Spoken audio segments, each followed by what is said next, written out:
All right, so we're going to get settled here for Game 2, and I just want to make a clarification, at least for my own side of the notes, because we know that Alan Kalenda was scratched. Alongside for the Muskegon Voyagers, Devon Lay played yesterday, number 32, and unless Jack Hudak got a hair dye, I don't think that's him in the goal crease, so it should be Matt Scheidemann of what I have on my roster sheet and check on the Voyagers side. If not, maybe I can send a relay across to Vic, but I got the clarification. That's what I have, so that's what I'm going to go with here. Still got Elijah Gibbons the other way, and we will see what we get in Game 2.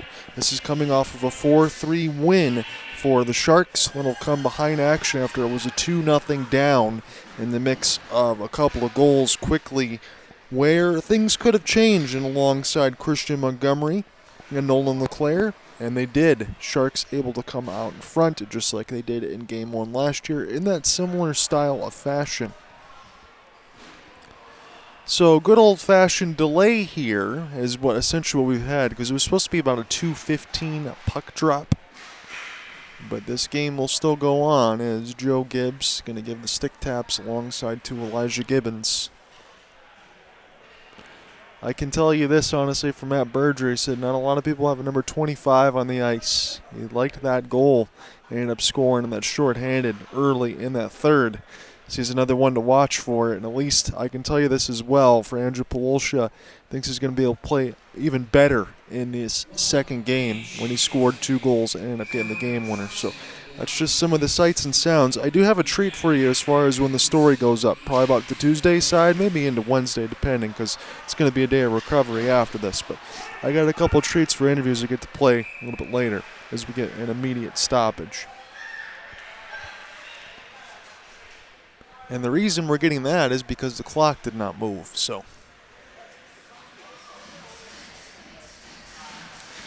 good work there between Frank and Kelly. We got all the camera shots for the clock, so I won't have to have as many call-outs. I'll probably do some in the force of habit. It seems like it's got a little Christmas color behind it as well, a little festivity. So Kieran Carlisle, you know what? Tell me how that turns into a D-zone draw, though, as this goes back the other way now for Joe Gibbs. Joe Gibbs now off the spin and turn as this one will get left here for the Sharks right into the neutral zone. Shot will hit the glass, stay in play as there is a melee in the left side corner. Sharks emerge with it. Polosha with a wrister right on, and it's going to be an O-zone draw. So again, for those that are just following in, have to reiterate, Jordan Truxton, again, the scratch. He was suspended for a game of the hit against Tyler Groth in that third period, and that's the way it's going to be. That's a big loss there. And then the mix of Riley Picture, number 72, the captaincy for Muskegon, playing through an injury. So we'll see how that dictates things for the Voyagers offense, because it's 2 players on defense, one the captaincy and one the assistant captain. Alex Gregorich will take this one against Luke McCarthy. He's a good shovel in the corner. Grego now trying to pick this one up off the backside. Cole Helgamo now will send it toward the net. Pass across. Gregorich Hunt off the stick lift. Sharks trying to find it in the offensive end. Good pressure as Helgamo forces a steal. And this shot will go off the backboards as Huffner will try to get to it now. He slap shot in there for Gregorich. And now the Muskegon Voyagers have a chance to go left to right. Again, in the teal and black, is Huffner had a drive right toward the net off the rebound. The deflection goes wide. Isaiah will go back to pick it up. And amongst the goal crease of Elijah Gibbons. Now across center ice, one of the Voyagers falls down. That's going to allow Justin McComas to play a backhand off the outside of the cage. This is a good feed here. Theo Goody, who was pressed up in the offensive end. Now Zach Molkowski will rush to the right side boards, cut it off. Try to get the vulcanized rubber and behind the mesh. This is at the point, kept in by Siegel. He needed a second effort. Molkowski now will force it in deep. Sharks, you got Brian Danielson on the back end.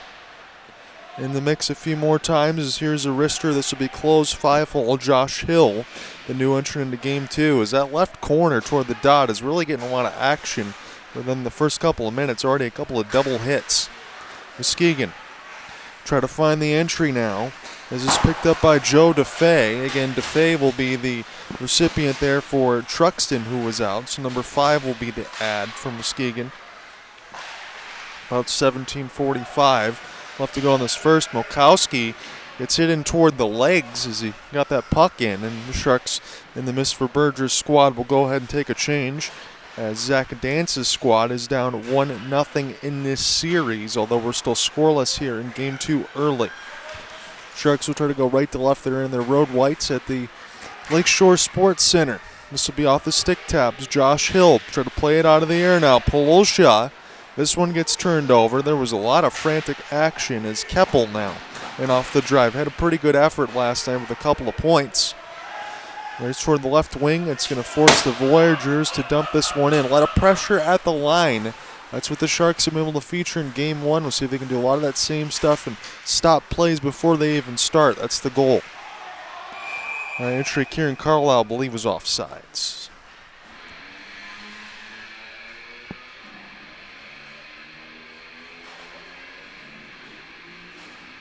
We'll get a neutral zone draw upcoming. Probably about 2 shots to nothing is all I have right now for the Waterford Sharks as we're really just getting underway. Grego, this one is one way back. And toward the left side red one, it's a heck of a hand turn.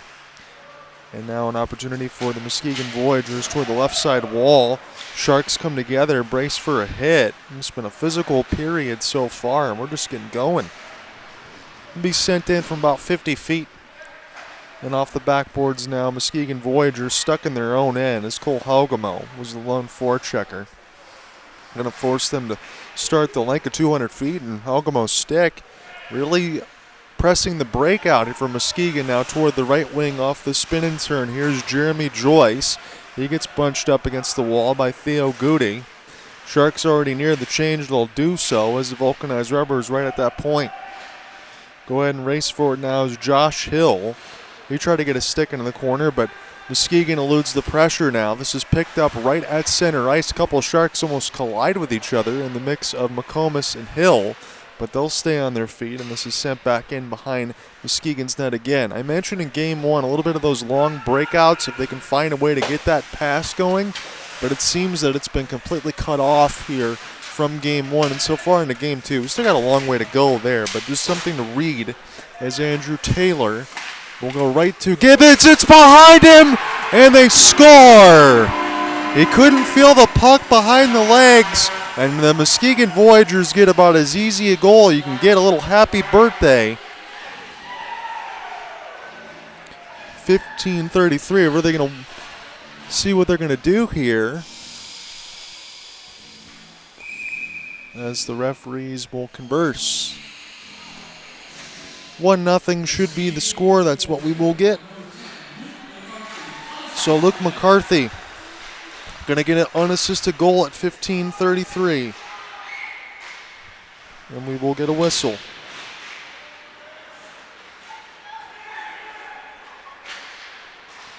So 1-0 is your score at 15:33. I thought I heard an inadvertent one. My apologies. As writing the notes down, Luke McCarthy is going to get an unassisted. He had 3 points in the first game. They were all apples, and now he's got a goal. Muskegon's got the lead again. That's how it was to start Game 1. They had a couple to the good, as this one will be flipped back down the ice. Sharks in toward the right side boards. Joe Gibbs now on the back press. We get a camera shot of him from the angle. We're picking this up. Gibbs now. Huffner try to get away from him, and this will get through the neutral zone at least. Unassisted goal for Luke McCarthy as the Voyagers have iced it. Huffner doesn't like it, but that's the call.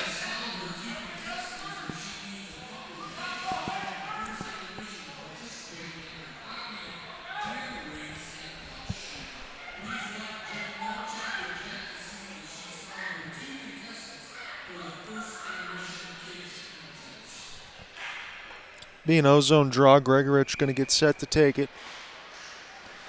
As this one will bounce a couple times and toward the left side of the bench. Now Muskegon trying to make the outlet pass right up the middle. I don't see a hand in the air as players come together. Now an opportunity for Cole Hogamo stuck in his own end as the Sharks will get this against the wall. Opportunity now for Theo Goody. Outlet pass was not a bad one. As will be recollected into the neutral zone. Sharks are going to have to try to find it on the offensive end. Spencer Bowman lost it off the backhand. And this will be sent back down. Opportunity for look for Micah. For Micah's pass. and from about 60. This is gets sent in across the red again. Rally picture dealing with a little bit of a knee issue, so we'll see how gingerly he can go from left to right. That's going to move that lateral speed and make that difficult. He's sent back down again. Sharks will play this one off the wall. It's Jared Siegel. This is a feathering pass trying to beat everybody down the ice. Sharks tried to look for Bowman, but he couldn't do so.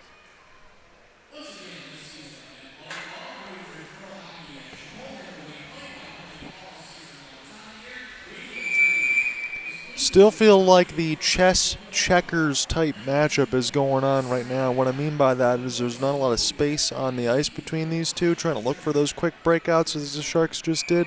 See if that ends up working out. It hadn't worked out for Muskegon in the first game. Grego now going to get a chance to take this one. Be Zach Grover to be the opposition. Here's the wrister. This one goes off the stick of Elijah Gibbons. That took the goal stick right out of his hand, and the Sharks will send the laundry back across for Theo Goody, able to help out his goaltender as it goes in toward the right side to the neutral zone. Pinball back. It'll be Siegel now. 13:20 thereabouts left to go in the first round, and they're with you on the call alongside Kelly and Frank of the Go Live Sportscast. We appreciate you taking this in however you're listening or watching. Flip back down. Here is an opportunity for Jake Prober. Good step up. Prober able to get a piece of it now, trying to get in the offensive end. And around Riley picture. I'll try to hunt his own puck. Rescission. We'll leave this alongside for a picture. Now the forwards have a chance to do some work in off the long flip. Opportunity is a good one. Nolan LeClaire. And picture says, hey, you took the stick right out of my hands. No call. He begrudgingly goes into the corner. That's where the Sharks emerge. And Elijah Gibbons alertly falls on the puck. Now, I can tell you this, as far as some of the game one and some of the calls, I think that they're pretty obvious. I'm not trying to say that as a company man, but when you get that really good camera shot that we just did of Riley Picture, who stops toward the right side dot as the stick gets knocked out of his hand and shrugs his shoulders, I think that also says a lot. Here's an opportunity off the draw win. A design tip play, Elijah Gibbons will swim toward the right side of the post, but he does have it. Net partially got knocked off its moorings, so the Zebras will make sure that that's all clear. 12:37 left to go on this first. Again, your only goal, rebound unassisted, Luke McCarthy. It was underneath the legs of Elijah Gibbons, bled through off the rebound. Jeremy Joyce does get a piece of the draw. It goes right to him. Opportunity, easy one. Luke McCarthy, 2 goals. There was no chance he was going to miss either one of those. Jeremy Joyce was able to send the pass across. Well, we are right exactly where we were from game one. And this was a turnover essentially back and behind the net. Sharks off the face-off couldn't find a way to get to it.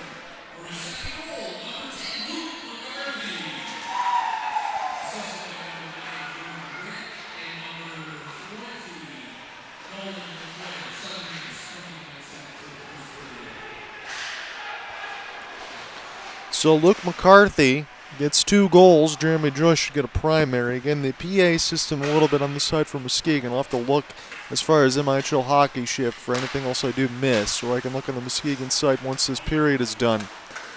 Opportunity now for the Sharks to have to try to get back to the same spot they were. Tyler Growth.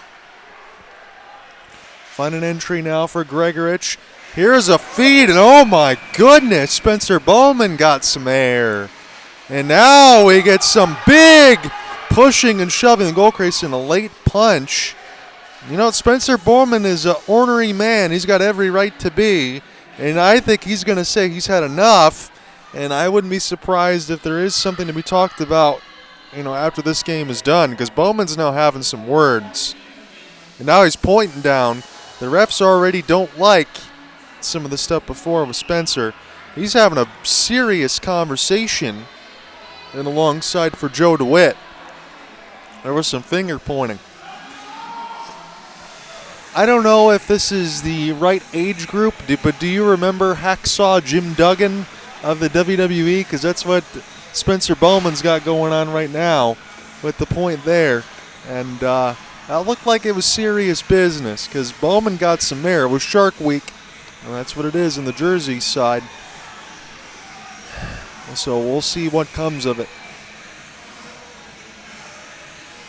I think we're going to talk about it a little bit before we get underneath play.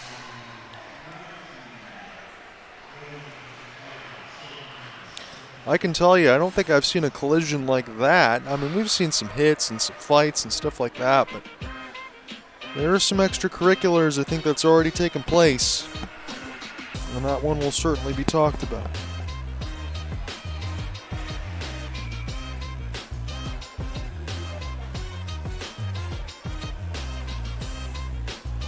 So I'm going to mark that in my notes. Bowman getting some air at 11:53 against DeWitt.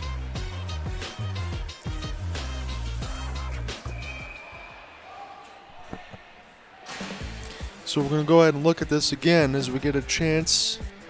We're probably going to have some housekeeping to do as well. But, I mean, Bowman, let's be honest, he was maybe a couple of inches away from his head kissing the right post. And then we had that big clobber there. Joe DeWitt wanted to get some punches in. And I'm seeing offsetting minors. I think that could have been a lot worse on both sides as Groth. This one fired at the net now as play is still live. And now a sauce pass will go cross ice, intentionally in off the boards now. Voyagers do look like they have some jump. Again, they did in the game one side when it was 2, but this is another one of those periods where they look like they've taken complete advantage, and the Sharks need to kind of work their way through it. Sometimes they say they have a tendency to have to do so, but I want to see how the energy completely can change as Scheidemann will make the save.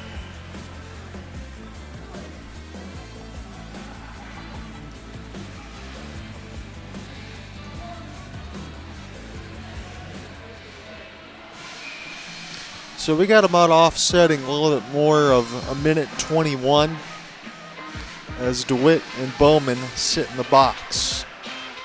Here is a cross pass here for Goody, glove save, and we'll have to do it again.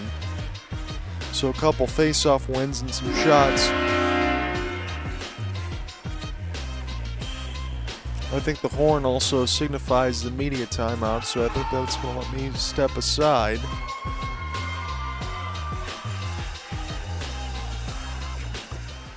Those usually last about 90 seconds.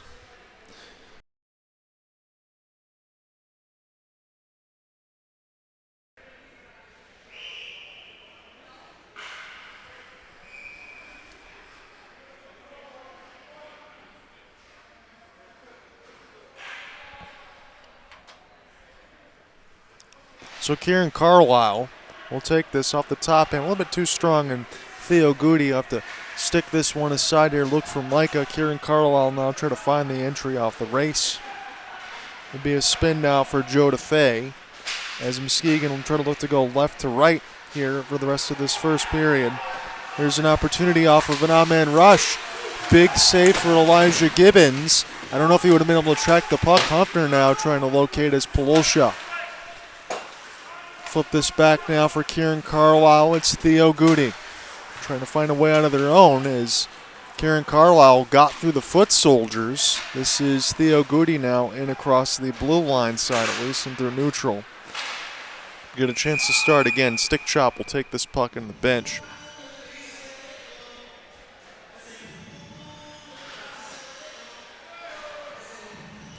Yeah, with the delayed start, we're still only at 10:23 of this first, so feels like we've been here a lot longer and that this period should already be done, but it is still 2-0 for the Muskegon Voyagers. Luke McCarthy has a couple of goals.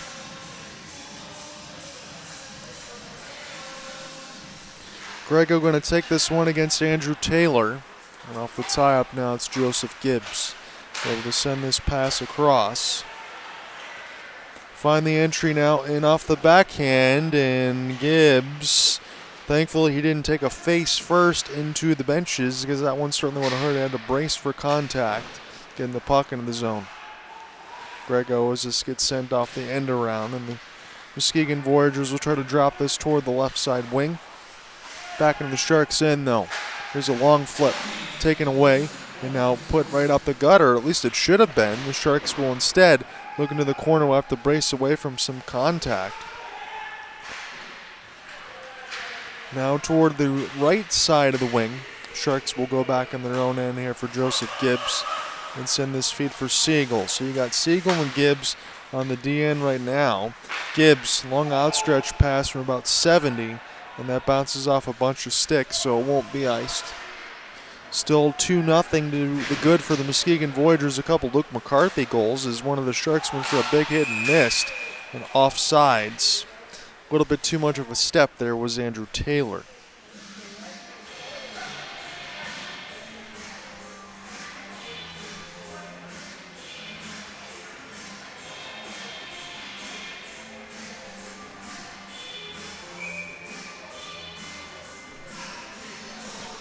Josh Hill going to go ahead and take this.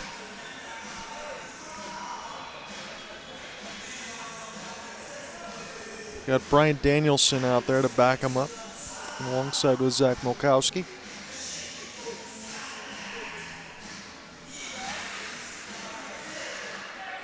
This will go right back to the Sharks. So Milkowski had to take a little bit of a half gainer to get to the puck, and he'll do so off the backhand. A little bit past the halfway point of this first, still 2-0 for Muskegon. Again, this looked a lot like the first period we saw last night. Shot from 100 will be held on by Gibbons.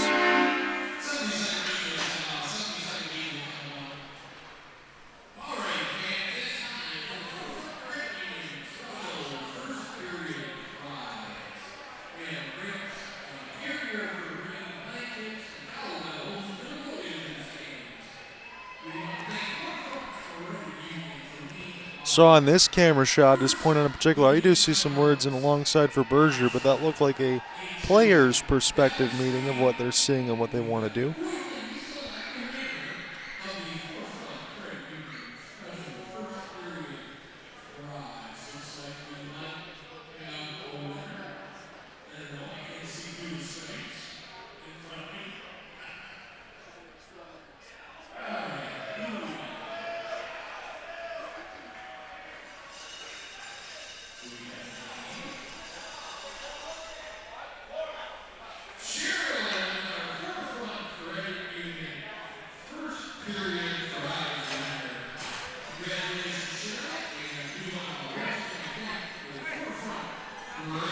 Got McComas out there with Brian Danielson and Josh Hill.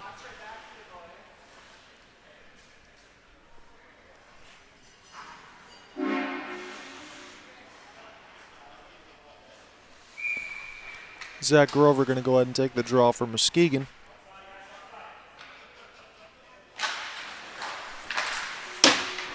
Top hand will be one straight back now as the Sharks will start with puck possession. Again, down 2-0. Danielson at the Brayson against the wall. And then off the bumper, this is flipped a little bit high, the glass, but the Sharks do at least get this into the neutral zone. Here's an opportunity on a 2-on-1. Flipped to McComas. He just couldn't get everything that he wanted on it. Should have looked behind him, but he made the save nonetheless. Goody. And off the tip, this was blockered out in front before it ever hit the netminder. And now we might have had an opportunity, but it would have been broken up. Kevin Belvich was looking for a jailbreak. Here's a back pass now. Belvich have to start in his own end, just the McComas, making life a problem as the Sharks will pressure. Elijah Gibbons had some trouble with it in behind the goal crease. I didn't even see him with the stick in the hand right now as this is settled back the other way. It's a brace for contact near the right wall. An opportunity here for the Sharks to escape. Theo Goody trying to push this one up the gut. Goody's going to go, try to join in off the rush. He was looking to set a screen, but that shot got deflected. Not too many times you see a defenseman going all the way up trying to set screens, but that also tells you that the Sharks are trying to bust their you-know-what up the ice and try to make life difficult, obstructing the vision of the netminder. Pair of 16s, Kieran Carlisle wins this one clean. The shot for Goody was actually blocked aside off of the Voyagers. Sharks will get this now, a shot from a severe angle near the left side red line when it deflected where Humpner's got to go back and pick it up. And this will go into the Muskegon bench.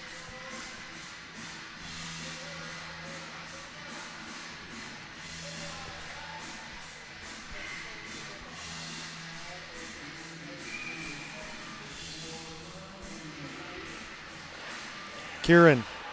Now off the drop, Sharks win it again. The face-off circle has been kind to them right now. The scoreboard doesn't look that kind just yet, but it's still close enough. There's a shot from behind the net, bounces off the mesh, and now Muskegon looking to break out quickly here.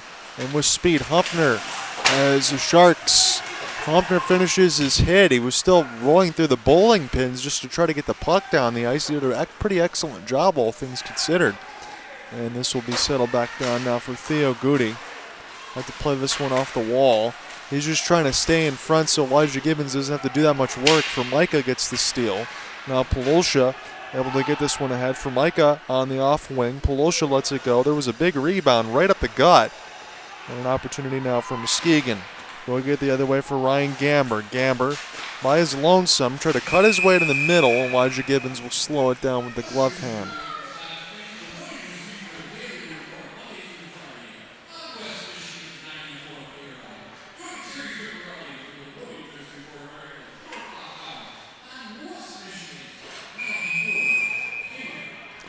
Be a right circle D-zone draw. Again, the Sharks have done pretty good, as you mentioned, in the circle, but some of these ones go into the back bumper, and then there's just a massive body contact, so you really got to get the puck out cleanly and do so quickly. You don't want to have anything happen there. Cole Helgamo will try to make a quick shot, will be held by Muskegon. Tried to make excellent work there, as he'll get some stick taps in from Joe DeFay.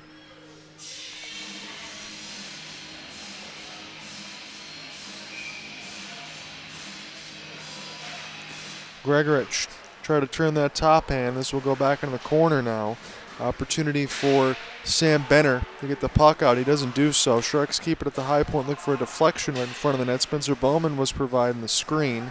This will be recollected here for Jeremy Joyce. Intercepted in the neutral zone again. Sharks try to enter with speed and off the backhand. That was Joseph Gibbs trying to go 1-on-3. He'll find this puck near the right side board, send it back smartly here. Spencer Bowman. Play this near the right bumper, try to give it right back to Spencer. The sauce pass goes a little bit too far, and now Muskegon on the right wing. And off the drop, we'll leave it right to the Sharks. Joe Gibbs says, look what I found, it's an easy theft. And now toward the left side red line, a big hit. Gregorich gets sandwiched. See if he's okay there. And now upended there intentionally with a skate. That's not going to be a trip. It's Brian Danielson. Try to make this life a little bit easier here for Justin McComas. Burst with speed. Looking for the wrister. Bounced in off the glove and then caught by Scheidemann. 5:25.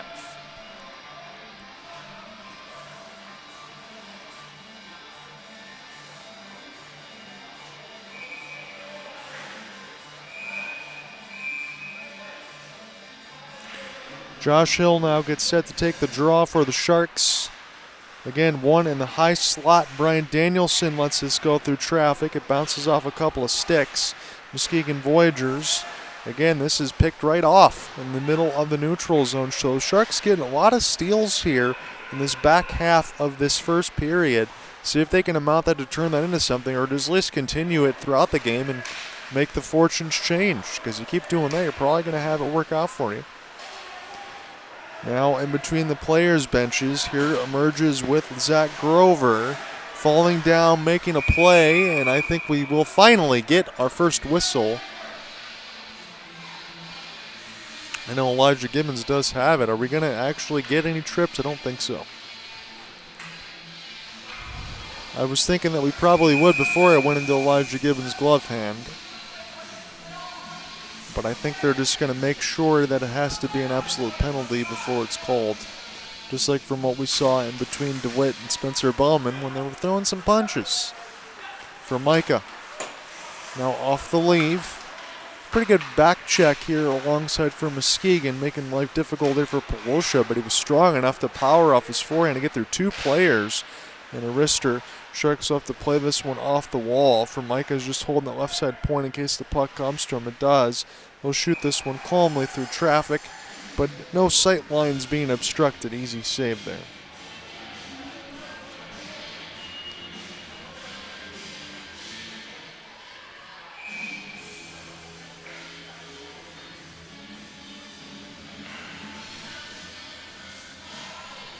Kieran Carlisle will take the left circle draw.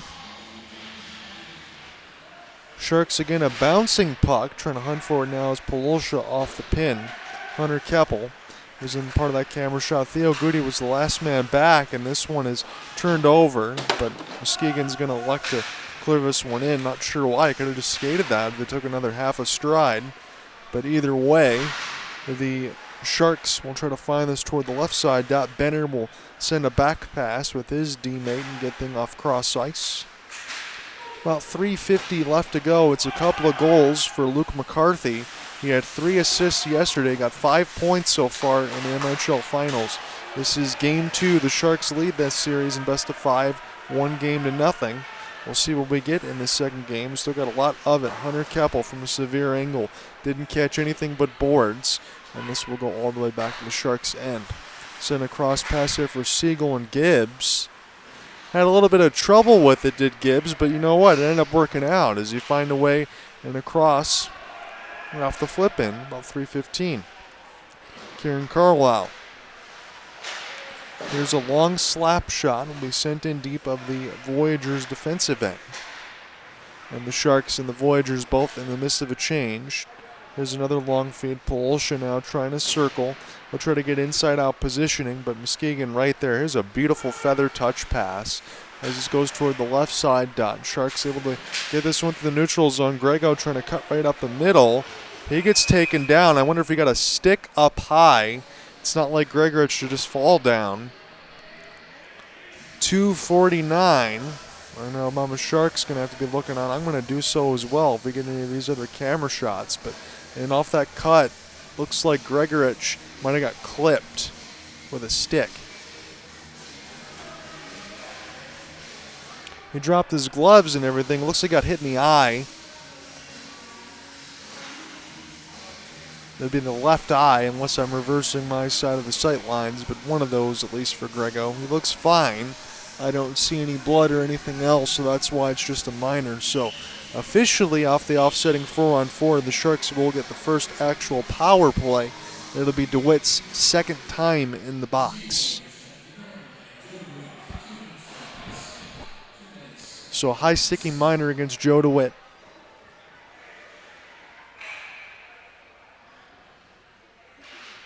See what the Sharks can do with the man advantage. Again, they hadn't had a lot of that in game 1. Muskegon Voyagers had several minors in the mix of about 5 against the Sharks, and now traffic out in front, and this one will be solved.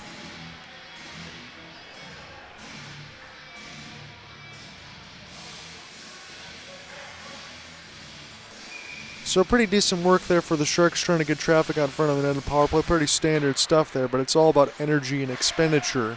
And see if they can continue to do so. Here's a cross-ice pass for Tyler Groff.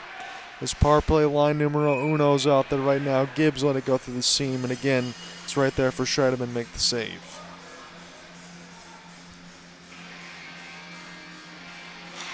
But it's all about building and process and character and all of that. I think that's what you would kind of bleed into that as the face-off, unfortunately for Waterford, goes out of the zone.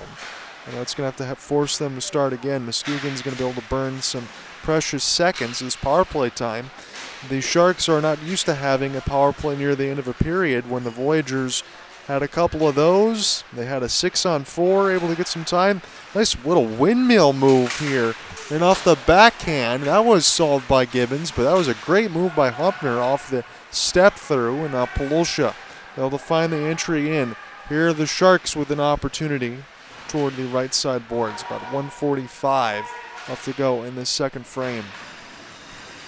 Elijah will send this one, bounces off a couple of stick blades, and now Theo Goody bounce back to him. Sharks will get some fresh reinforcements. About 45 seconds left to work with on the man advantage as we got 90 seconds left officially in the first frame. Luke McCarthy still with the edge for the Voyagers by himself. He's got 2. Alex Gregorich back out there after getting high sticked. We'll send this one around to the right side. Dot move off the backhand. Sharks still with possession. It is Josh Hill at the point in the high slot. Wrister now for Cole Helgamo, and that's an easy save. 1:11 is all that's left. Ones are wild here in the first. 2-0 lead for Muskegon. John Hunter with you as your play-by-play man alongside the Go Live Sportscast. Thank you for tuning in wherever you are. Flipped in off the long job there from 200 feet. Elijah Gibbons will stop this in amongst the goal crease. We got 60 seconds left. Josh Hill looking for the breakout. Elijah Gibbons letting everybody know that the man advantage is about to expire. It's going to put DeWitt back out on the ice. Cross ice feed and get picked off. Opportunity toward the right side boards. Good close off there by Cole Helgemau as this will be played in off the backhand. See if the Sharks can do anything in the final 35 seconds or so. In the high slot now, Goody gets the intercept, fake the clapper, and flip across. Sharks now near the right side boards. And a diving play down the ice. And they're not going to signal an icing. That's why the Sharks were kind of taking their time thinking that they were going to get one, but they say press on for about 12 more seconds as we get some contact near the right side board. Spencer Bowman off the hold. This is Theo Goody, but he missed it all. It was a good spot to shoot in the middle of the slot. Looks like that is going to end the first period. After the long shot hits the glass, Luke McCarthy 2 goals to the good, and the Muskegon Voyagers, just like last night, have a 2-0 lead after one. Although this is game 2. Sharks do have a 1-0 lead in the series. But when we come back, we will see if the fortunes remain the same. Can the Sharks turn the tide they did like yesterday? We'll find out in a moment. See you.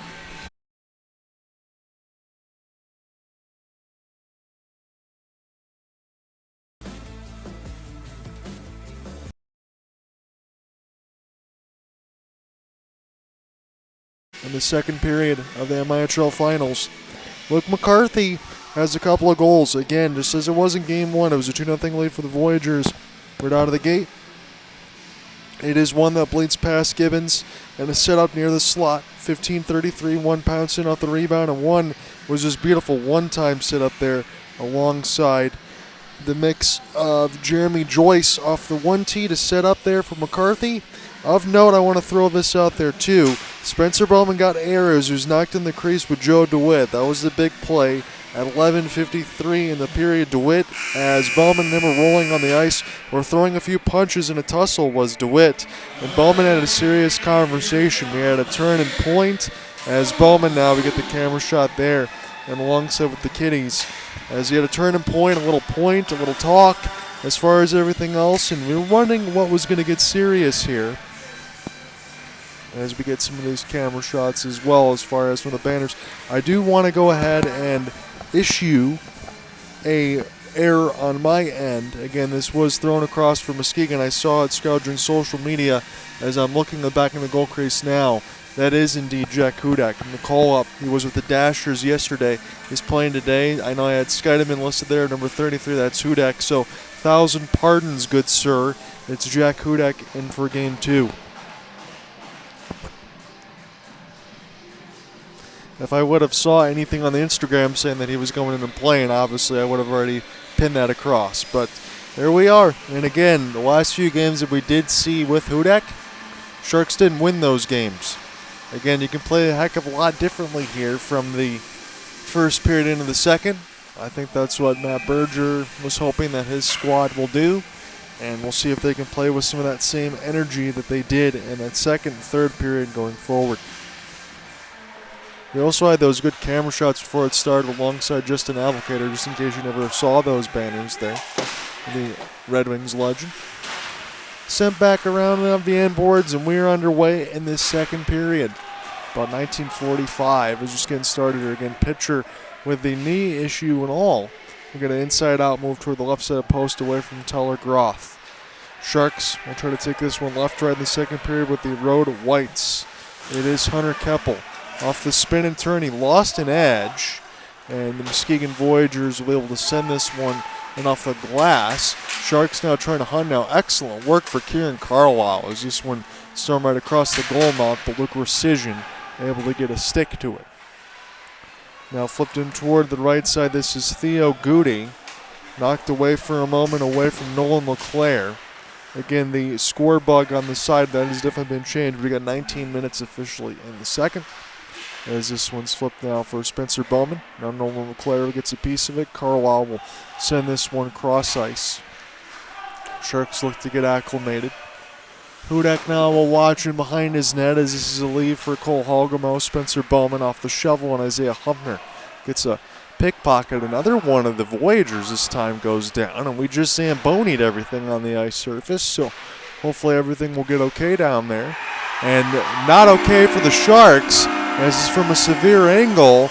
This gets past Elijah Gibbons, 3-0. A little bit My Chemical Romance, not okay. As we'll see what happens here behind the net once we get another look at it, but that was from our far side of where we are on the second. And Elijah couldn't find it, and neither could the Sharks at 18:31. That is your latest goal.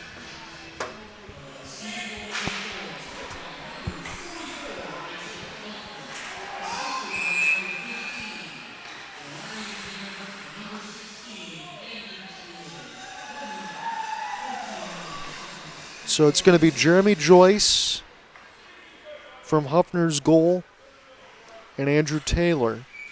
That at 18:36. 3-0 lead for the Muskegon Voyagers, as this will be sent back down. Hudak now will elect to play it with the glove. You're going to spot him a 3-goal lead. That essentially almost tells me that this game is over, even with that much time left in the second, because that's how good of a netminder he is. We've seen him play in the mix with the Warhawks, Blue Water Stars when they were still on it. He had some 60-save performances. I like to mention that a lot. He's already played several games with Muskegon, but you can't spot him that many goals. And if you're not creating the work, it's going to make things awfully difficult, because you can look at it from one perspective, one way or the other. You can be satisfied being up by a game, or you can know going home you have a chance to take a 2-0 lead and have an easier time and attempt to finish it off against a team that you already know is hungry to beat you after taking the title last year. So it's just a few ways to look about it, as this is toward the left side dot now. And here is a long outstretched pass. Sharks trying to get things going now, down 3-0 in this game, as this will be a flip toward the left side red line. Sent back down now, where opportunity to be chased forward now for Dick Prober, number 10, and on the prowl. He was pinched in all the way deep, as Muskegon now will try to chuck this one off the glass. There's a look for Zach Grover there for a moment. Flip back down the end boards, about 17:20 officially left to go in this second frame. It's a 3-0 advantage here for the Muskegon Voyagers. They're in good standing right now. The Sharks still looking like they're trying to find their feet underneath them, and that is not where you want to be at this point. A game of turnover near the left side dot. That was saved by Gibbons. And thrown in the corner, Milkowski able to just mercifully shovel this one ahead. And now the Sharks only going to break out a little late whistle with Groth. 16:54 as both Berger's squad and Dance will get some changes.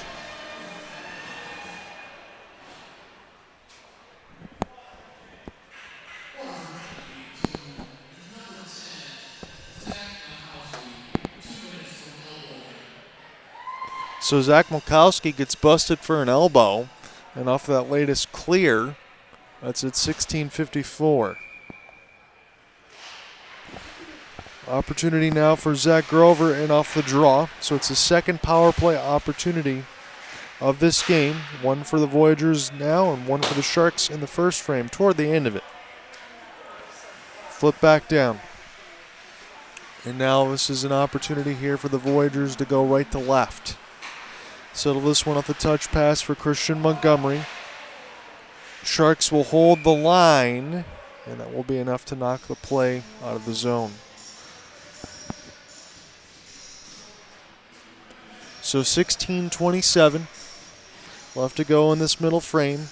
Isaiah Humpner with the latest goal has given the Voyagers a 3-0 lead. That's where you're at if you're just following along. Jack Hudak played for the Dashers just the other day. Now comes back in Game 2 to play for the Muskegon Voyagers, and that certainly puts a wrench into things if you're a Sharks fan. But you know that definitely puts the sand in the hourglass back for the Voyagers. Best of 5, a lot longer than the best of 3, obviously, but change plans can happen quickly. Cross-ice pass. Opportunity now for Luke McCarthy. Already got a goal in this game. Elijah Gibbons tried to track it. Again, it was behind him. He thought he was going to be able to hold near the right post. It's been a little bit of an issue in this game. Spun back around the embankment for Micah, and then finally sent back down for Hudak. Calmly play it with the glove. He's just waiting for something to do in this second game so far. Way offside, and he let the slap shot go after, and usually when that happens, you get a talking to by some of these players. Zach Grover let a bomb go against Elijah Gibbons after the whistle, and that is what players generally do not like. I don't care what league you're in.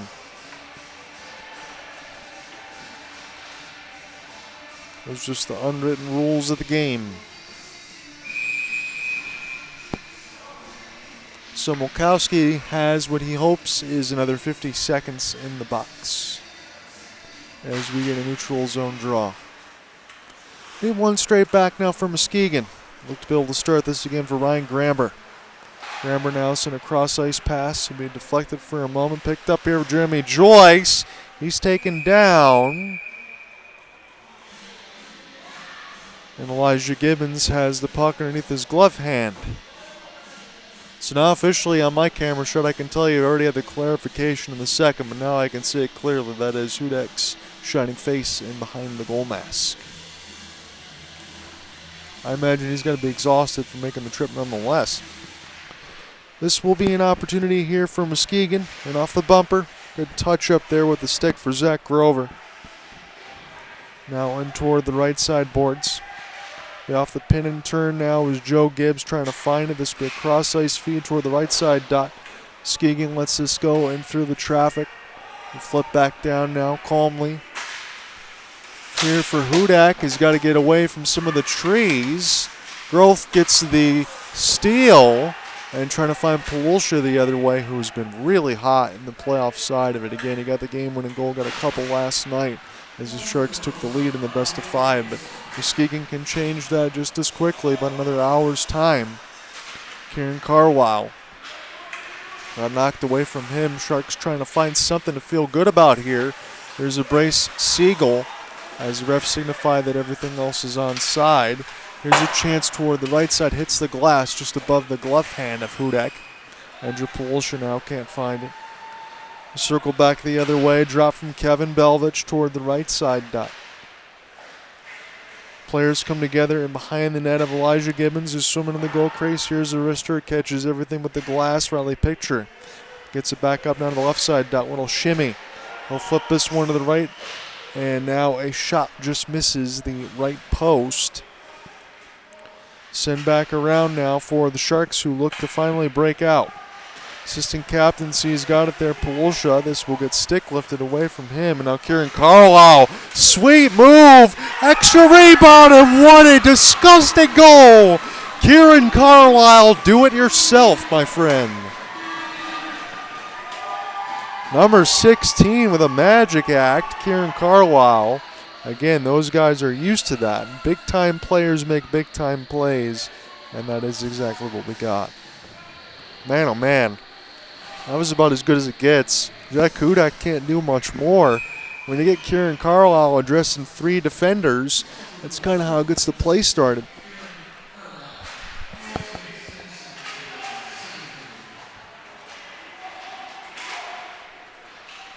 So Kieran gets the Sharks the first of the game at the 13:50 marker.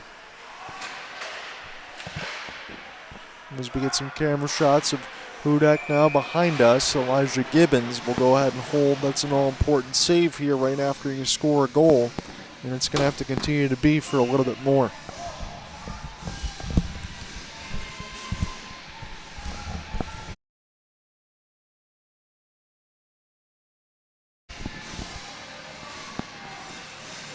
So Kieran Carlisle, again with the magic act, has made it a 3-1 game. Sharks not only behind by 2, but it's an ozone draw. Shot gets pinballed.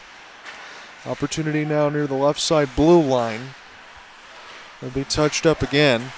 Sharks try to go ahead and find it now as Christian Montgomery was passing it back and forth for a little bit. Now this is in the offensive end. Shot goes just wide of Gibbons as the Sharks will look to clear this out to the right side board. So a rolling vulcanized rubber goes back up behind the net.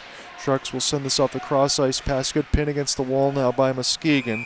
It's Luke McCarthy as we get a whistle. Luke's already got a couple points in this game. He's been absolutely dominant throughout the regular season. He had 18 games, 24 goals, 37 assists, 61 points. He's doing all that same damage in the playoffs. He had 3 assists yesterday, got 2 goals today.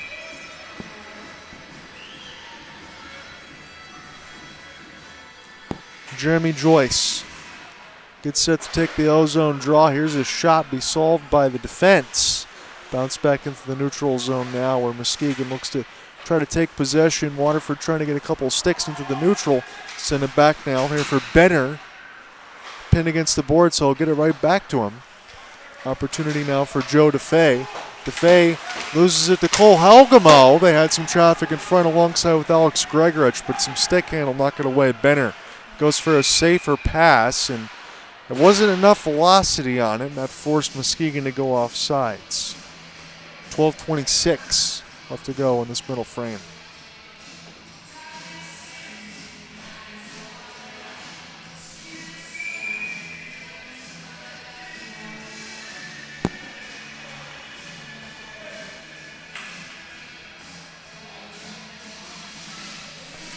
Karen going to get set to take the draw. This against Andrew Taylor, pair of 16s, or excuse me, Zach Grover there, 18. And that's what I get trying to guess. Riley Pitcher now, off the chop. Pitcher now on the left side boards, just trying to brace for some contact. Again, I know how much the knees hurt, and you want to stay away from some of that because they need his playmaking. You got to have him on the ice. You're going to get another whole week to heal up here and try to make it a 1-1 series. That's all he's thinking about right now. Here's a great pass ahead off the stick drag. Trying to wait for some space here was Zach Grover. And a shot from the left angle will be solved by Gibbons. And now toward the right side, Sharks will try to escape with it in their own end. Here's a pass in the back. Now try to go left to right, racing across the left wing. Here's a seam pass ahead. Sharks don't necessarily have numbers. It was going to be a tough pass alongside for Gibbs as a flutterer there from Polsha will just hit the left side boards. Hunter Keppel now. Got a pretty good teal suit. He had that in the hotel side. This one gets turned over. This will be settled back down for Grover. Grover now for Gibbs as both teams in the middle of some changes. Gibbs' outstretched pass from about 70 will end up being a whistle on a play.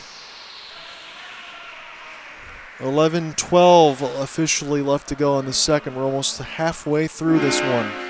We will take our media timeout.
So as we get settled here now, we're getting back in from this media timeout. I was just looking a little bit to see if I could lip read alongside Matt Berger. There's some sort of entry with speed or something that they're looking to cut off and toward the blue line side, having an adamant conversation with his guys. That was my complete guess. I was getting a little enamored into that with 11-12 left to go into the second. But see if we can look for that here for the Sharks, as this will be a neutral zone draw. Josh Hill now try to win this one again. Zach Mulkowski overskated a little bit too much, try to get it off the back check now. And for Christian Montgomery, sent back in around the horn. The Sharks will get the steal. It'll be off the flip down the ice, and Hudak got his hand in the air to indeed signify icing.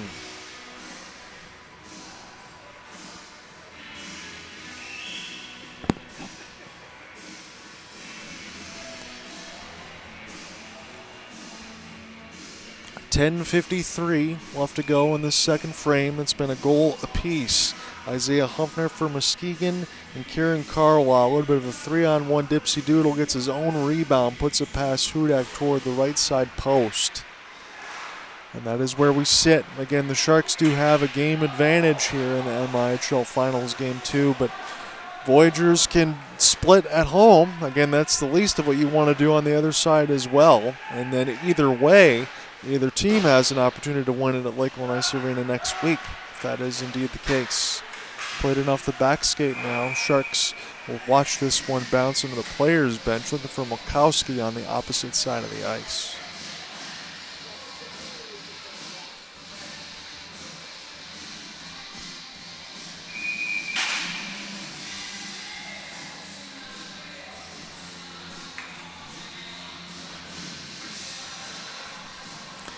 Opportunity now for Jeremy Joyce and his line to go ahead and win a draw. This one is all tied up in between some skates and blades, and Hudak, it's a one break for the Sharks there. After that tie-up, they're going to get an ozone draw out of this. Is Cole Halgamo exchanging some words.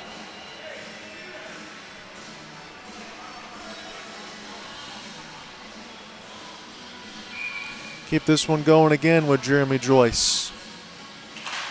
Alex Gregorich trying to love the forehand now. Sharks have possession. Hudak, this one is just wide of the left side post now. Sharks haven't been down in this end for very long in this second period. It'll be a race for the puck now for Nolan LeClaire. As it goes to the left side board, Sharks with the flip will successfully get this one down the ice. Hybrid icing race. That gets wiped out. One of the Sharks goes down, trying to retrieve the puck, and now we're going to battle in through neutral, flipped in the Sharks in here for Joseph Gibbs. Gibbs now on his backhand. He's got a brace for some contact near the far side wall. 9:40 left to go officially in this second. We're halfway through this contest, and Muskegon's still up by 2 goals. That's where they were from the end of the first. Here's a shot that'll hit the glass and will go out of play. I think the netting as well.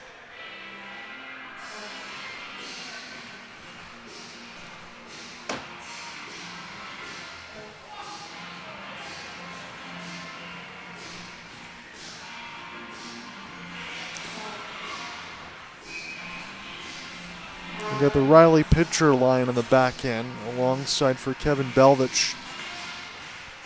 As face-off one-timer, this one will be blocked out in front by the Sharks. It was a heck of a sell job for them in the third when all that traffic was, the extra time, just trying to go ahead and eat pucks was Matt Berger's squad. That was the verbiage that he used. I thought that was very apropos. And we'll see if they can get to that point where they can throw pucks on it against Jack Hudak and put that in the same situation. Here's an opportunity, he scores! Steal in the middle of the slot, it's Carlisle again. You speak it into existence, and sometimes it works out that way. Jack Hudak wasn't going to be able to stop that. There wasn't any other way. Kieran Carlisle with deuces here in this period. Makes it a 1-goal game. So trying to get a retrieval was Rescission and behind his own net, and Luke just threw it right to Kieran Carlisle, a little bullseye. That was a brutal giveaway from Luke Rescission. Again, we're all adults here. Sometimes you make mistakes. It's a hockey game. It's played with speed. But that's going to be Carlisle's unassisted goal, as that was at 9:08. So it's a 1-goal game now for the Sharks. Hunter Keppel of the cross-ice feed. Maybe that is the opportunity to put the door slightly ajar. Here is Keppel. as Hudak goes to the left side dot. But again, you just don't want to have those passes and behind your own net get picked off because you're doing your goalie a disservice. Opportunity for Micah. He gets pinned back. Now he's going to get tied up and near the players' bench. And now a big hit late. Hudak's got his hand out like he wants the Sharks to take a penalty. We're still pressing on, though, as this goes back in behind the inboards. I am surprised the refs didn't call anything there because they probably could have. I think Hudak had a case. As this is on the right side, this is knocked away from Andrew Taylor. And again, I try to be as neutral as possible when I say that because we had some Sharks ends, and other than the first that probably should have been called as well. Rister will go off of Gibbons. He'll hold the 5 hole, get a stop. 7:59. Look for Micah. Got tied up with one of the Voyagers back in behind the left boards. And I really thought that there was going to be something, but as it stands, just both teams have had one penalty called against them. Muskegon in the first and Waterford in the second. And off the touch pass, Sharks try to find the entry with speed and jailbreak down the middle. Does not find Jake Prober. Again, we've seen the defenseman try to pinch for offense a couple times. Be careful what's going on the other way. Racing across the right wing. Chance from a severe angle must be just looped around the net because Isaiah Humphrey didn't have anything to do with it. He is knocked down and behind as there's a couple of hit battles there for Josh Hill off the net front. Here's a turnaround shot saved by Gibbons. It's bounced up in the air. And now still hunt the puck now is Muskegon from the point. Here's a one-timer. Back in behind the mesh of Officer Gibbons. It's getting pretty busy as the Waterford Sharks finally get this one out off the back skate. It's too far off McComas' left skate. And now Muskegon look to start this one again. A little inside-out positioning. Cole Hogman had to avoid a stick near his throat. He did so successfully on the move. And have to spin back around now is the Sharks. 6:50 left to go here in this middle frame. Kieran Carlisle with a couple of goals that answers Isaiah Huffner's. It's 3-2. And dare I say it, this is exactly where we were at this point with the same score line yesterday. Hudak will get some paws on it and get a hold. 6:37 left.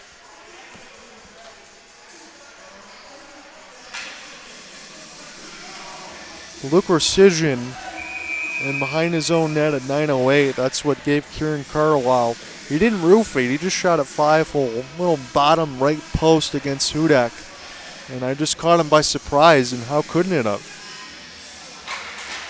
Gregorich now to the right side dot. Sharks will finish their hit against Riley Picture. You don't want to do so too much when you battle an injury. I think these guys do know that. You are playing for the love of the game. You don't want to be too dirty. Elijah Gibbons will leave just the left side of the post a little bit just to get a hold. It'll be a D-zone draw for the Sharks that they're going to need to win. A lot of loops for Hudak as he taps the glass and then goes back into his crease. You know, goaltenders are creatures of habit, so that is something that we can monitor there. It's a unique sight line for me to be able to get in between the red rink at Lakewood Ice Arena. When you got the left to right view, this is more of a goalie side view where we track, you know, the first and third periods more so for Gibbons, but now in the second period for Hudak. Cole Halgamo off the steal. He tried to send this one out in front, but Hudak saw it the whole way. He was looking for some reinforcements in the tune of Spencer Bowman.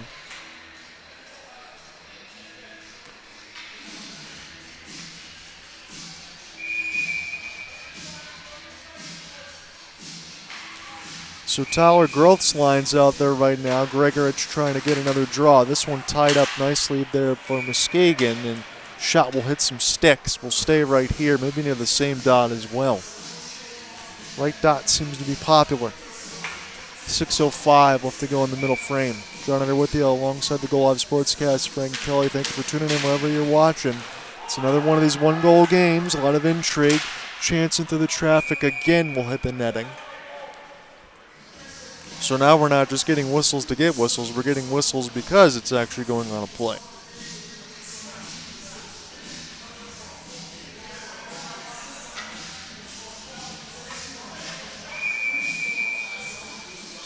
Joe Gibbs will supply the efforts on the backhand. Still got Cole Halgamo out on this line.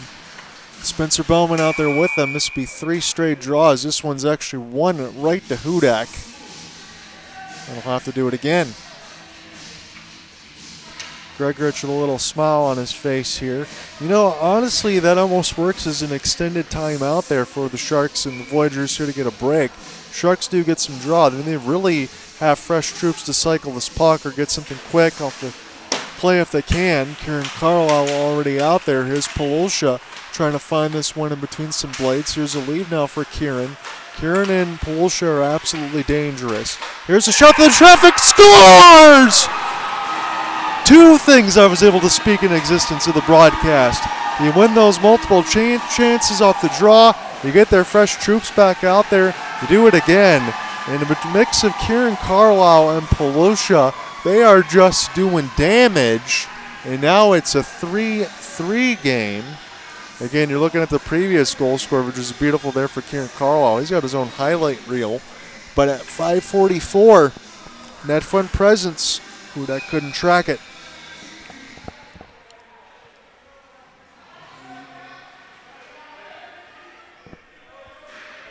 So we'll be getting a drop at center ice. We got a brand new ball game, ladies and gentlemen. It's 3-3. We're all square.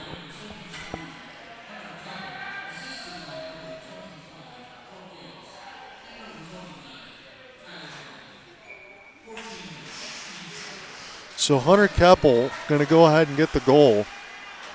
And it looks like he said 29 twice after that, which isn't going to work out. So I'm just going to credit the primary to Hunter Keppel, and we'll move on, as this will be flipped back down the ice.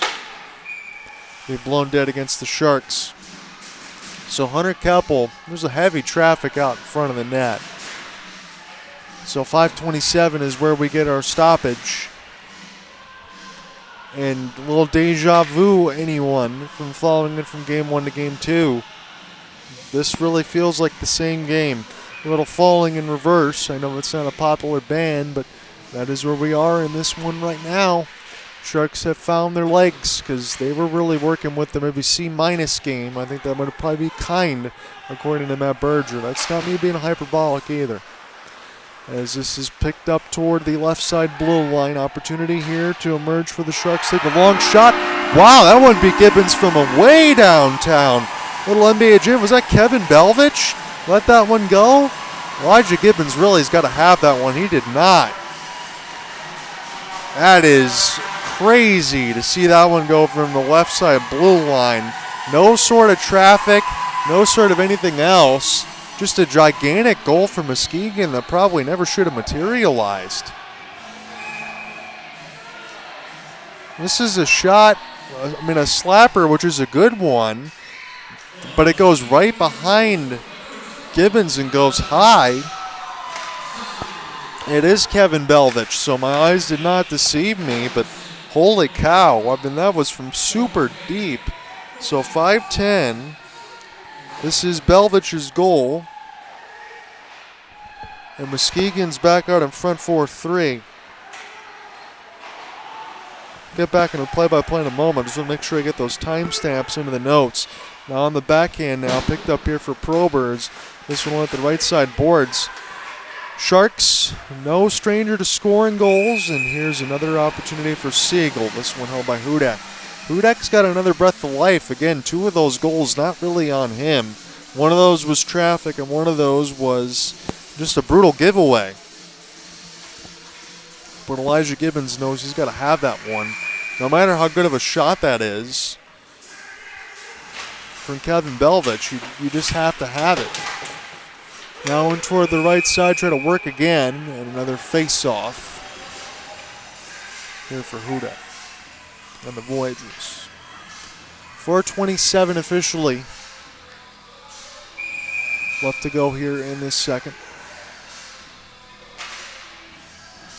Andrew Taylor tried to win an all-important D-zone draw. Ref's going to say he dropped it too early. That's too darn bad for Josh Hill, who won that one very clean.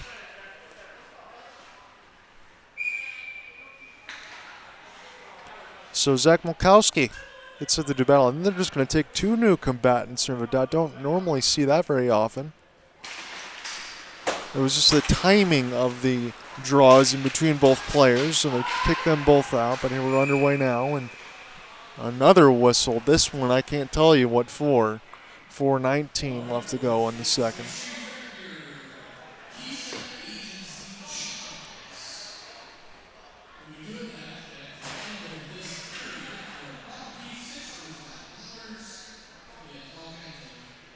So the backline shot for Riley Picture that we have Goal Live Sportscast, that's the one I always tell you to profile. He's the one that's got the knee issue.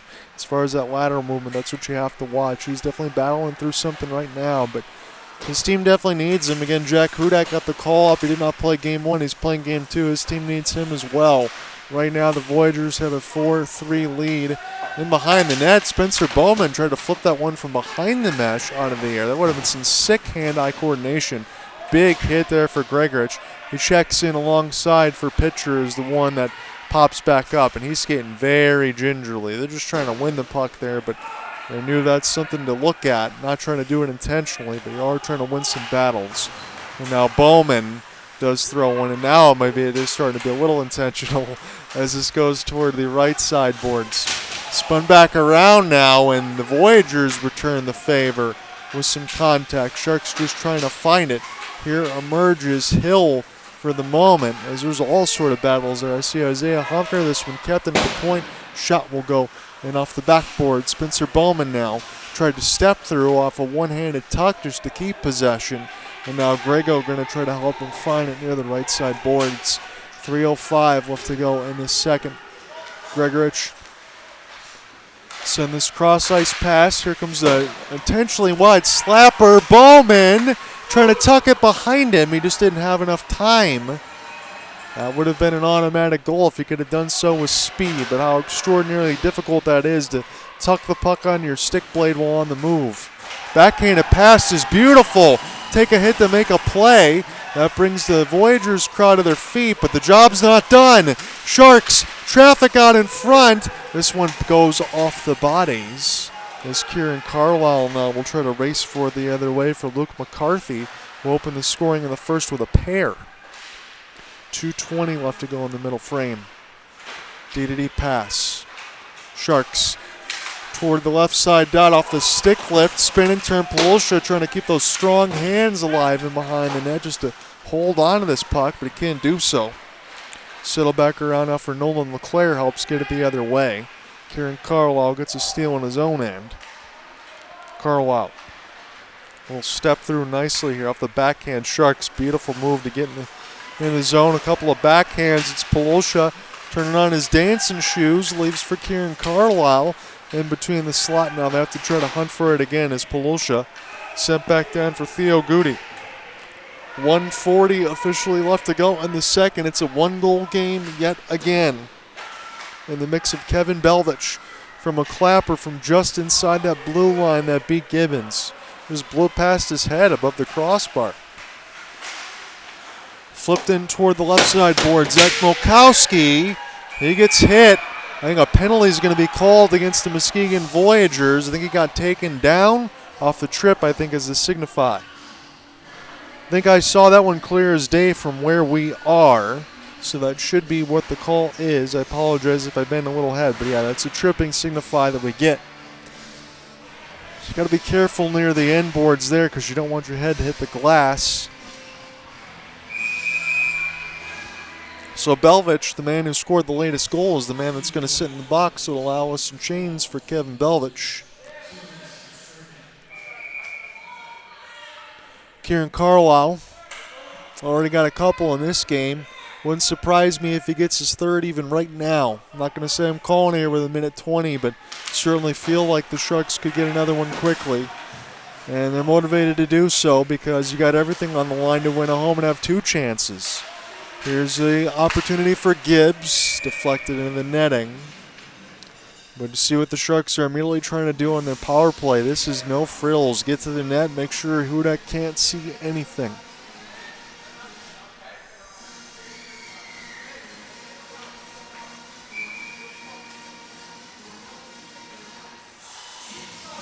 Kieran will go ahead and take it again against Luke McCarthy. About 69 seconds left to go in the second period. It's a 4-3 lead. Kevin Belvich, who's in the box, has scored the latest. Sharks with possession in the high slot. Here's a feed. Kieran, little inside-out move, trying to keep it alive with the left hand off his backhand, and full sail clear is beautifully done as this one eludes Groth and Elijah Gibbons. We'll start this one. It's turned over, though, for the Sharks, and now Muskegon can flip this one back and clear it down again if they wish to do so. It's into the neutral zone, try to gain the entry with speed. I'm really not sure why he wouldn't just want to send this one back a little more, because it's going to give the Sharks puck possession quicker when probably shouldn't have it. Now in toward the right side dot, Hunter Keppel off the back pass. As the Sharks try to get positioning on front of the net, it's Polosha with a tip attempt. Good save at the left pad by Hudak. Sharks going to keep the same thing there. Polosha providing that screen right in front. Here's the tip. That one goes wide and off the glass. Good keeping near the right side. Dot sauce pass out of the air. Another shot goes high off the back of the mesh. And this is underneath the netting. This is not in. 1.6. I'm essentially thinking that this is just going to be completely blown dead in off the draw. I probably won't get any more chances.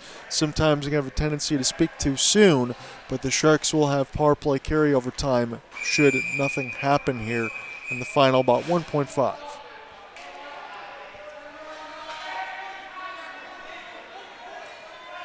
Referees just saying they need that same personnel back out on the ice. So Groth's going to come back out. Spencer Bowman's going to go ahead and take a seat. So got all the Sharks here at the top of the bench. In an all-important draw, not really going to be much time to do much of anything. And at the end of two, it's back to a one-goal game. Sharks were down 2-0. Now they're only down 4-3. This is going to be a lot of fun, just as it was last night. We're going to be in for a nail-biting third period. Hope everybody stick around. I encourage you not to go anywhere. We'll see what happens in the finality of Game 2 of the MIHL Finals. Stay tuned. We'll talk in a bit.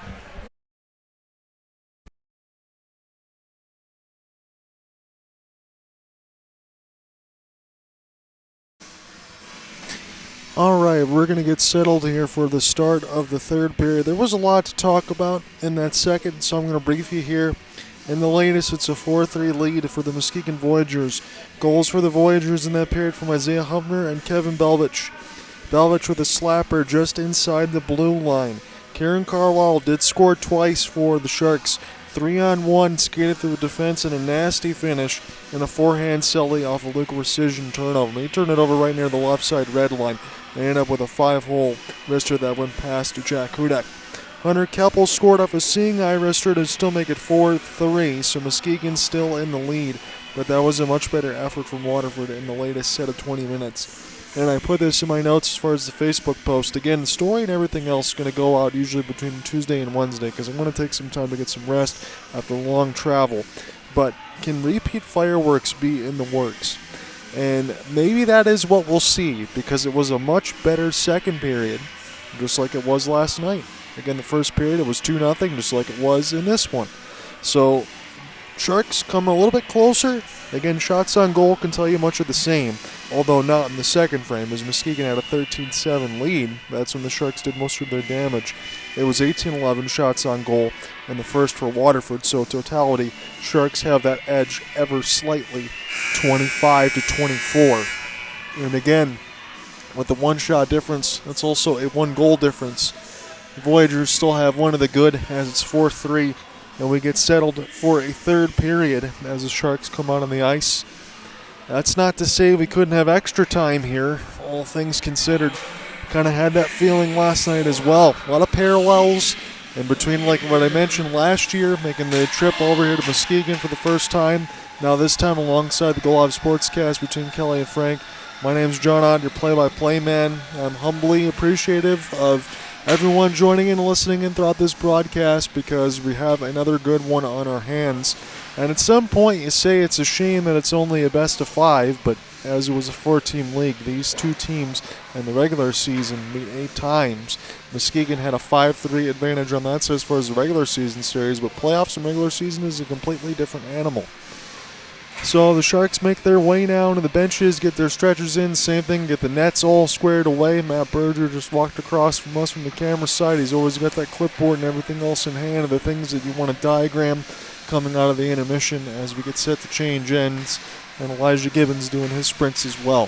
So 39 seconds of power play time. That's carryover from Kevin Belvich, the one that scored the latest. And we'll see what the Sharks can do if they get the puck quickly on a fresh sheet of ice. So if you're a betting man, if anything else, you can throw anything early on Facebook, Twitter, anything else across from me at John Reinott per usual. You can tell me who's going to get the next goal of the game here, whether or not it's going to be a go-ahead by 2 or a tie, because it's anybody's guess. We're underway. There's this one flipped in off the end boards now. And the Sharks try to go ahead and get some puck possession again. We got the score clock here for the rest of this third period as it stands, so that'll be pushed across. Here's a shot in front of the point. And the Sharks not trying to do anything crazy but get traffic in front of the net, and they score right off of it. It's a 4-4 game. 19:41 left to go in the third. That is exactly what they want, right in off of a fresh sheet of ice. And Muskegon does not get the puck out. This is the second time that that's happened through the game. It was a lazy attempt at a clear. Sharks pass this back and forth at the point. They get a deflection, and a forehand, looks like toward the left side of the red line, just goes in and beats Hudak. But it's the second time the puck does not get out, and Muskegon's got to pay for it.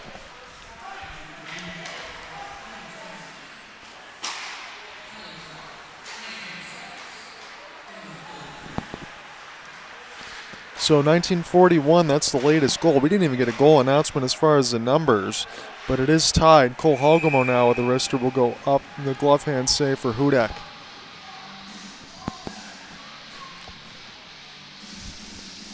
So my apologies, couldn't get the numbers on it. We didn't even get numbers. So 1941, that is the latest goal. This one is a power play, so I'll at least mark that to be able to look forward to. It'll be easy to track the number of points. Unless it is Polosha and Carlisle, then you're going to need an abacus. Now to the backhand. Sharks say they score again. This one bounces in off the backboard. Spencer Bowman is the first one to it. I think this bounced over the net and then back into play. From what I was looking at on the TV side, again, I don't blame anybody here because it happened so quickly. Here is a face-off win for the Sharks' Seagull, and off the deflection, that might have hit number 71, Spencer Bowman. Bowman picks it up. He just tucks it in. Bowman tucked it in. Good camera work on that side. It is 1913. And the Sharks have a couple of goals. Again, they say no goal? Oh, no goal. They're going to wave that one off. Appreciate that. And throw that across. Thank you for helping me out. So Gregorich, I'm not sure why they were going to wave that one off nonetheless, as this is still a 4-4 game, so tied. You got that in front of you. Flipped in now toward the left side red line. Thought Bowman might have had the latest. Sharks will go ahead and get this one on their own end. 18:50 left to go in the third. He flipped in across the left side blue line. Cole Hogemo brace for a hit now. Spencer Bowman trying to join. Probably this puck up loose and safely gain the red. Another one of these that's going to go down in the wire. Sharks get the early one on the power play, and that's what's left for right now. It's 4-4. And off the lift, here is the Voyagers. Now try to find an entry with speed. And alongside for Jeremy Joyce.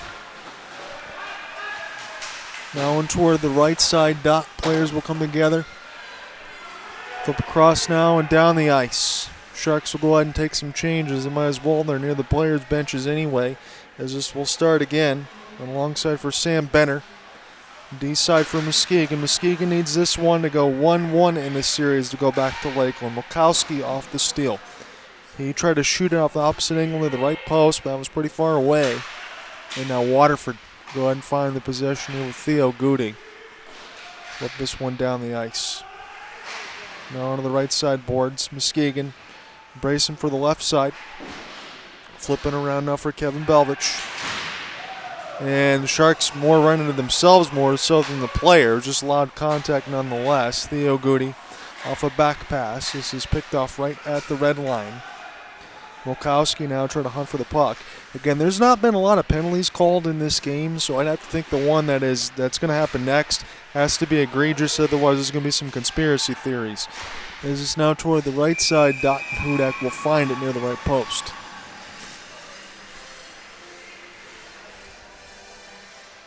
It's interesting how that works from game to game, isn't it? Because you can go one side where you think about 4 or 5 penalties could have been called. You'd be absolutely right yesterday. Today is just clean to the vest, and not everything we've seen has been clean to the vest. Kieran Carlisle. Go ahead and take this one off the top hand. It's Joe Gibbs into the traffic. It was saved by Hudak. With the stick shaft as this goes in now near the right side boards. Sharks take a clapper from deep. Be another stop for Jack.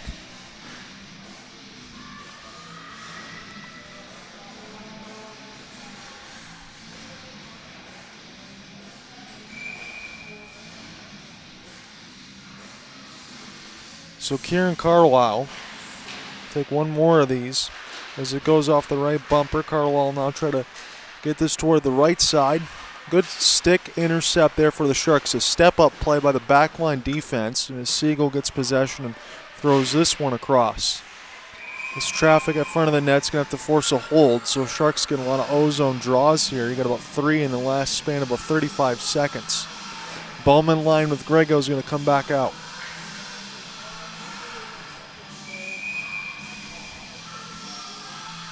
.16:47 officially. I'm trying not to think about potential frostbite. I know we're not out there, but I am pretty cold. But it's a 4-4 game. It's heating up on the ice. Alex Gregorich can't win this one. Is Muskegon now trying to get possession off the long flip. Elijah Gibbons is just going to like to hold. His teammates want him to do the same.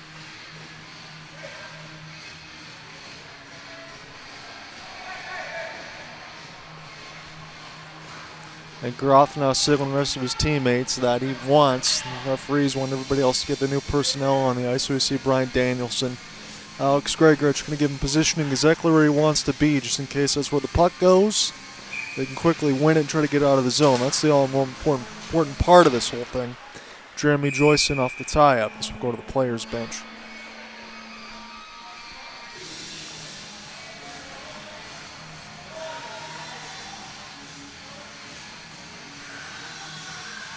So number 13 and 63, Joyce and Gregorich set to do battle yet again. This time off the tie-up. Muskegon finds possession with it. Fortunately, to shoot it wide near the right side post. That was open to be able to snipe all day, but missed it short side. Now Grego, and off the wall. Going to reach off of one hand. He'll finish this hit. Gregorich throwing the body a lot in this postseason. Again, he mentioned to me between everything else in M1, he's not missing any more games because that season's done. Stick gets taken out of the hands of Spencer Bowman. Elijah Gibbons makes the save, and the net behind him might have got a little bit dislodged. He was doing a leapfrog to stop that puck. Again, that was not intentional nonetheless. There was a lot going on in behind the mesh.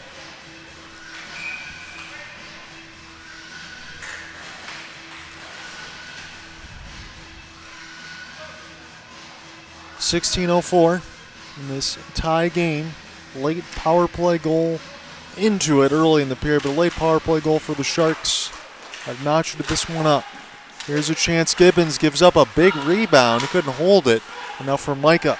Try to get this one out of the zone. The Sharks will do so successfully. Bounce off Jake Prober. Justin McComas almost made an unbelievable play as this one will be deflected. Long shot, another big rebound. It's given up. Gibbons has to make a gorgeous save. That's his best of the game. That was in the high danger area right in the slot. See, that one he made look easy.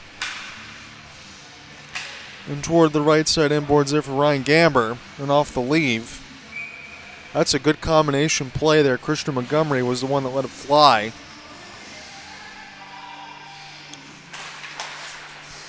So Kieran Carlisle now for Groth. He's going to flip back into the corner. Joe Gibbs tried to take a look in behind the net. Muskegon keeps this one up to the right side dot and gets some traffic in behind the net. A lot of net front battles going on right now. Kieran Carlisle on his backhand nicely out of his own end. Sharks try to get some possession. He got Polosha with him on the rush.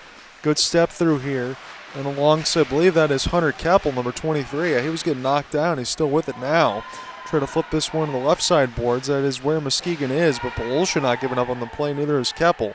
Got to be careful when you got that many pinch, though, just in case there's any turnovers or leak-outs. Haven't seen that a lot from Muskegon, though. Maybe that's more so to Berger and them picking up on it. Polosha. As this will get circled back now for Muskegon, just trying to flip it out of their own end. They turn it over again. Spencer Bowman had a piece of it. Kieran Carlisle trying to get a stick, and now finally get it the other way for Sam Benner. As there was some contact made, Elijah Gibbons will stop this one up for Groth. Tyler will slow up. A little snow job now near the right side red line. This one gets flipped back in. Muskegon's going to be able to get to it first. Little negate of the contact there for Andrew Taylor, trying to keep it alive and off the end boards. Sharks will brace it out. Cole Halgamo now onto the right side boards. He gets all tangled up on the other side. And now some pushing and shoving against Cole Halgamo. They're not letting him take a stick. And now more Sharks will go flying in the mix of Zach Grover. There's going to be some laundry here. Again, you'd throw flags in football. And there's going to be some penalties. We'll see if the Sharks get more of it, if they give it on Cole Halgamo. I think he was just trying to get a stick. But on the other side through center ice could be a Sharks penalty.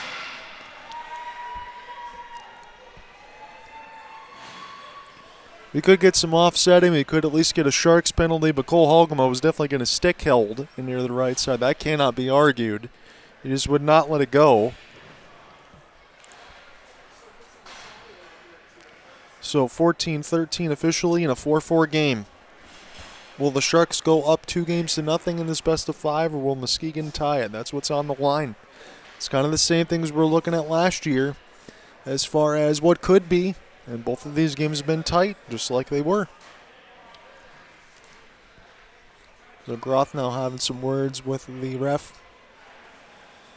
You got Polosha out there with Kieran Carlisle, the dynamic duo. You can inverse 61 and 16, doesn't matter. They get the same amount of points. They do all that same damage. Maybe one sets up and one scores, but that's really the only difference. Cole Halgamo is going to get the penalty. And I also see Luke Rescission. So I can take that for an even swap, but I also think there's going to be another penalty they have listed on the Muskegon side. But maybe there's just too many put on there. Maybe just offsetting nonetheless. So Cole Halgamo and Rescission means more space on the ice for both of these offenses, which is a goaltender's nightmare nonetheless.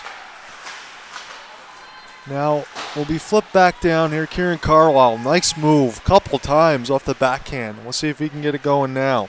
On the right wing side and working against the wall, get through some contact. He's still not giving up on the play here as the Sharks will brace and toward the right side boards. A step up here, which is easy for the Sharks to get possession. We'll see what they'll do with it. This pass gets picked off. Look on the back skate here. Sharks in off the sauce. That was a dangerous looking feed. It was honestly kind of dangerous for Muskegon to even attempt that, and the Sharks, fortunate, go off sides, and for Muskegon, I think they're taking a breath. They really tried to force a pass in the middle that wasn't there, and the Sharks could have had a counterattack.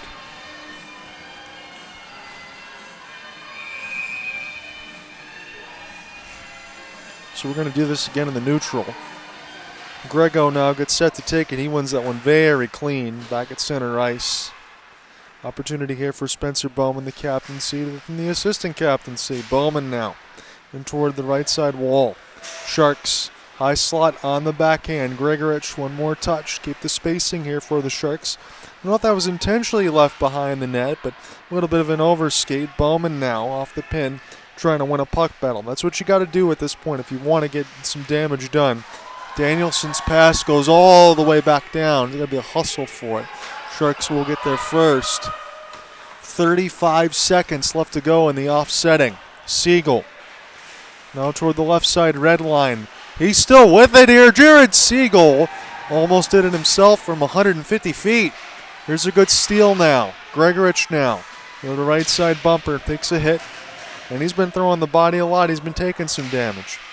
As players come together, swan dive, no call. Spencer Bowman trying to make something happen. This will give the Sharks possession. Chance in the left side post. It was saved by Hudak.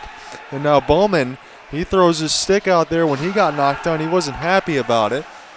Elijah Gibbons will take the outstretched pass. Sharks will press on. You got to be careful here because that back pass was not a good one, and this will give Muskegon some possession. Opportunity for Formica. He's got to win a puck battle against Isaiah Humpner. Against the wall on his back skate. Formica goes down. This is going to be wide open here. Muskegon just trying to get at the point. They need to get a shot on net. They can't do so. This is wide of Elijah Gibbons. This is still with the Voyagers, though. This will be sauced.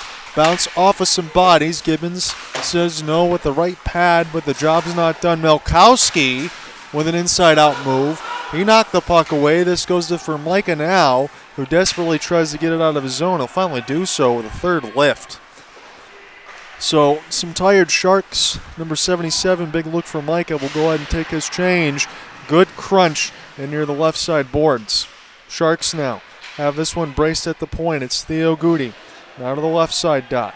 11-10 left to go in this third. It's a 4-4 game. Big hit, my goodness. One of the Voyagers was absolutely level. Dropped the stick, the play still alive. Now we'll finally blow it dead. Was that a good old-fashioned hip check is my question, because that was an absolute smoke job in the middle of the right side dot. A little spinning, whirling dervish as well. I think that was Kevin Belvich, number 12, spinning like a top. So Belvich has been all over the score sheet, and hopefully he's not on the injury sheet there, but you don't often see hits like that. A good step up in there toward the right side skate, maybe a little more of a half trip, and if that's a kneeing, that would be an automatic major. Didn't see a knee on the replay, but it certainly didn't look right. I'm still waiting, honestly, for anything to be put on the scoreboard as far as penalties, because I imagine that's going to be an easy one.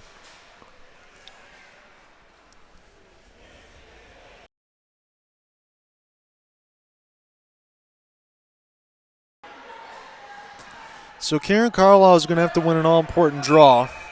Justin McComas on the top step and near those benches. It's a 4-4 game. This is a grand old opportunity right now for the Muskegon Voyagers. Here's Polosha. He's got a ton of speed. And that's a good save. Hudak now near the left post. You did not give him anything to look at. He was able to slide all the way over from right to left as soon as Polosha entered the zone. He already knew what he was going to do.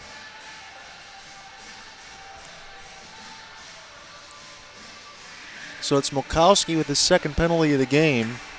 That one against Belvich. I'll be remembering that hit for a while.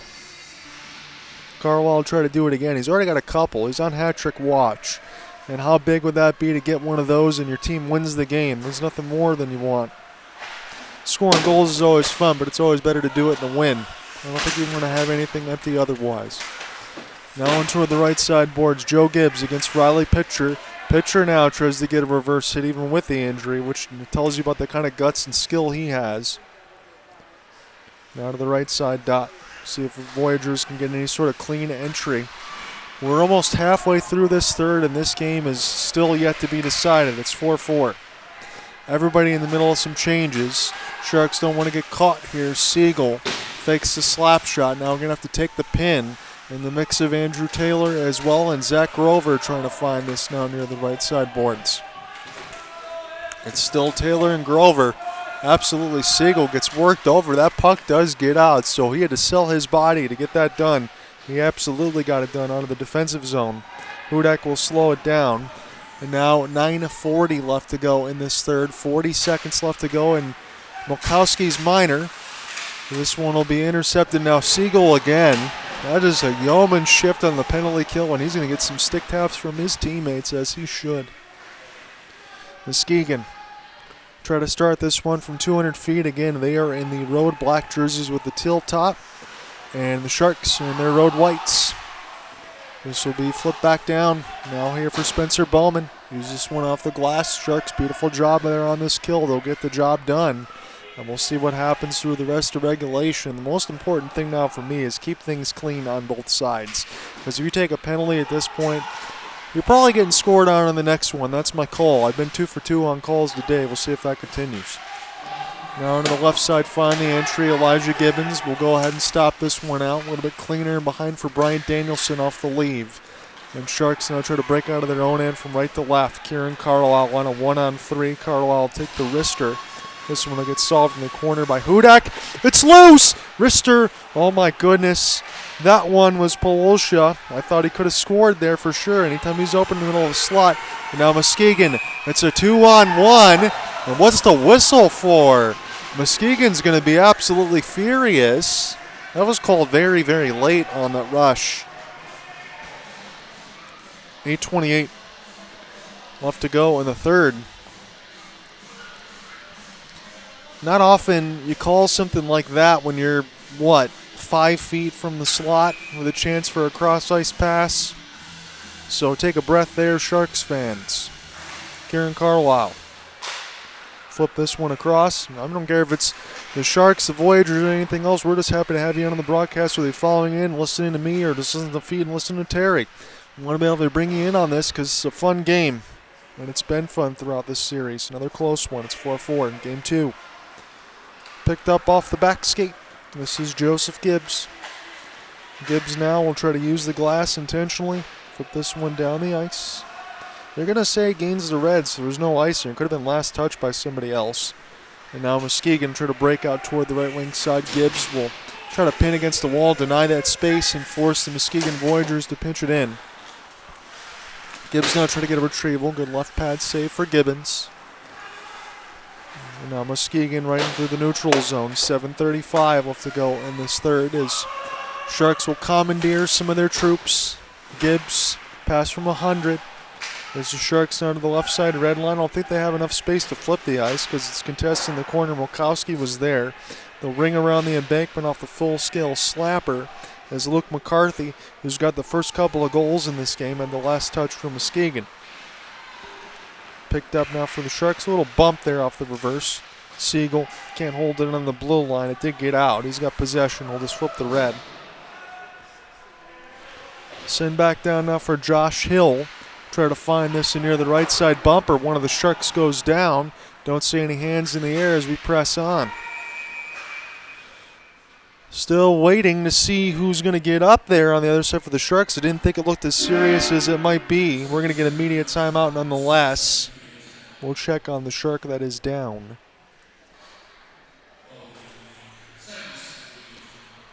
So they're going to take the immediate timeout while the Sharks need some attendee.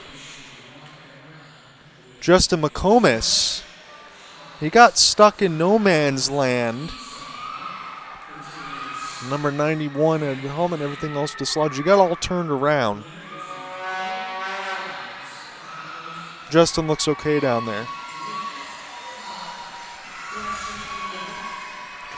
So thank goodness you don't want to lose anybody there, but Justin McComas, a Central Michigan native, has already done a ton of damage. Again, he's been very forthright alongside with me trying to make sure to get this one done here for the Sharks. All the boys are very appreciative of everything else that's been done, and we humbly appreciate that as well. It's a lot of fun to bring these broadcasts to you.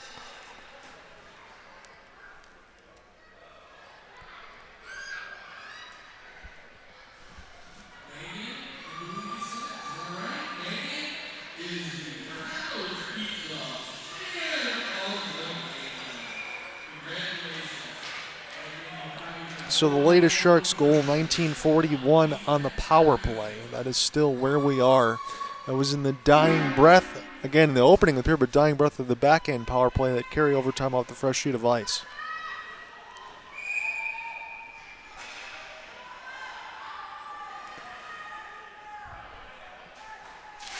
That is what's tied this game. We're waiting for a GWG, and when is it going to come? If it was game 1, it'd be the next minute 40 seconds, and that was Andrew Polosha, number 61. This is Brian Danielson, number 96, with the puck now. As the Sharks try to get this one out of their own end off the sauce. Now to the right wing side. Spencer Bowman trying to provide a screen. Back on behind the net of Jack Hudak. Again, he had the call from the Dashers in Game 1. He's playing in Game 2, came all the way back to play for his team. Cross-ice pass gets settled up now for Gregorich, having to play some defensive responsibilities. He's used to doing that anyway. Brian Danielson, and off a long feed. This was going from blue line to blue line. It bounced off of Gregorich, and it's going to give the Muskegon Voyagers some puck possession. 6 minutes officially, and we could need extra time depending on what happens here. Spencer Bowman off the lurk. He was the 1-4 checker, as it's Theo Goody now with the puck. He'll lap it around here for Micah, able to escape just for a moment, getting away from Nolan LeClaire. A little bit of a neutral zone battle right now between these two. Opportunity here for Jeremy Joyce off a 1-on-4. He's actually going to get to this puck first. Good work there, Jeremy Joyce. Braces away from the hit, and they score! That was a nothing burger of a play, but it worked out there, and you got to give full marks in the mix of Jeremy Joyce to be able to set that one all up. And almost to that same point, but now it's the reverse of a team. The Voyagers get the go-ahead goal with 5:32 left.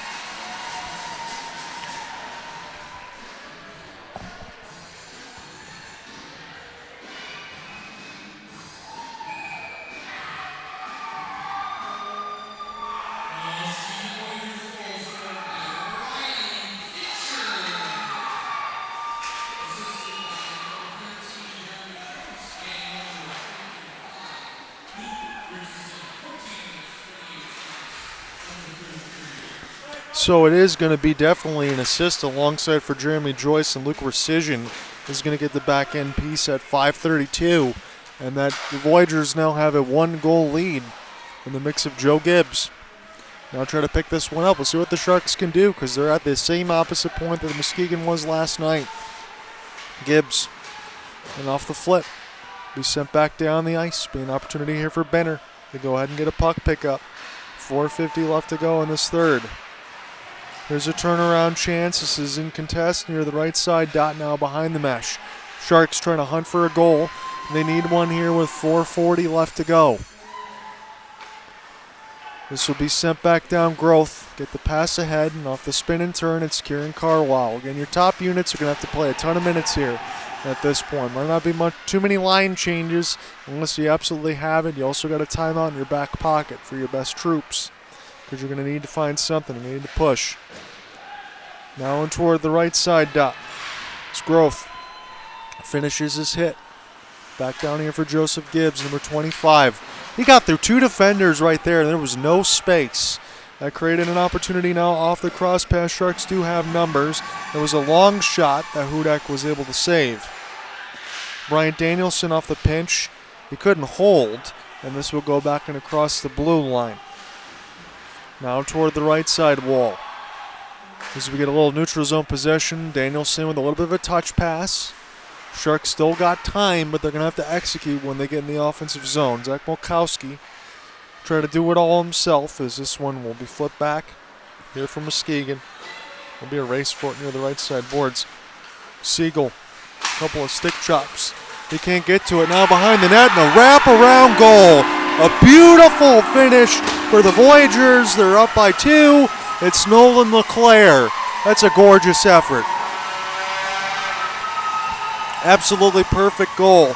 And off the long flip, that's Muskegon Voyagers at their best. When they can get a play in from distance, we just have not seen that throughout a lot of these games lately, especially on Game 1.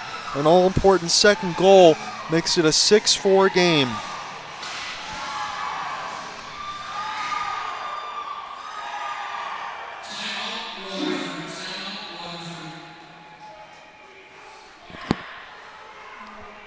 So this is going to be a TO here from Matt Berger's squad and the Waterford Sharks.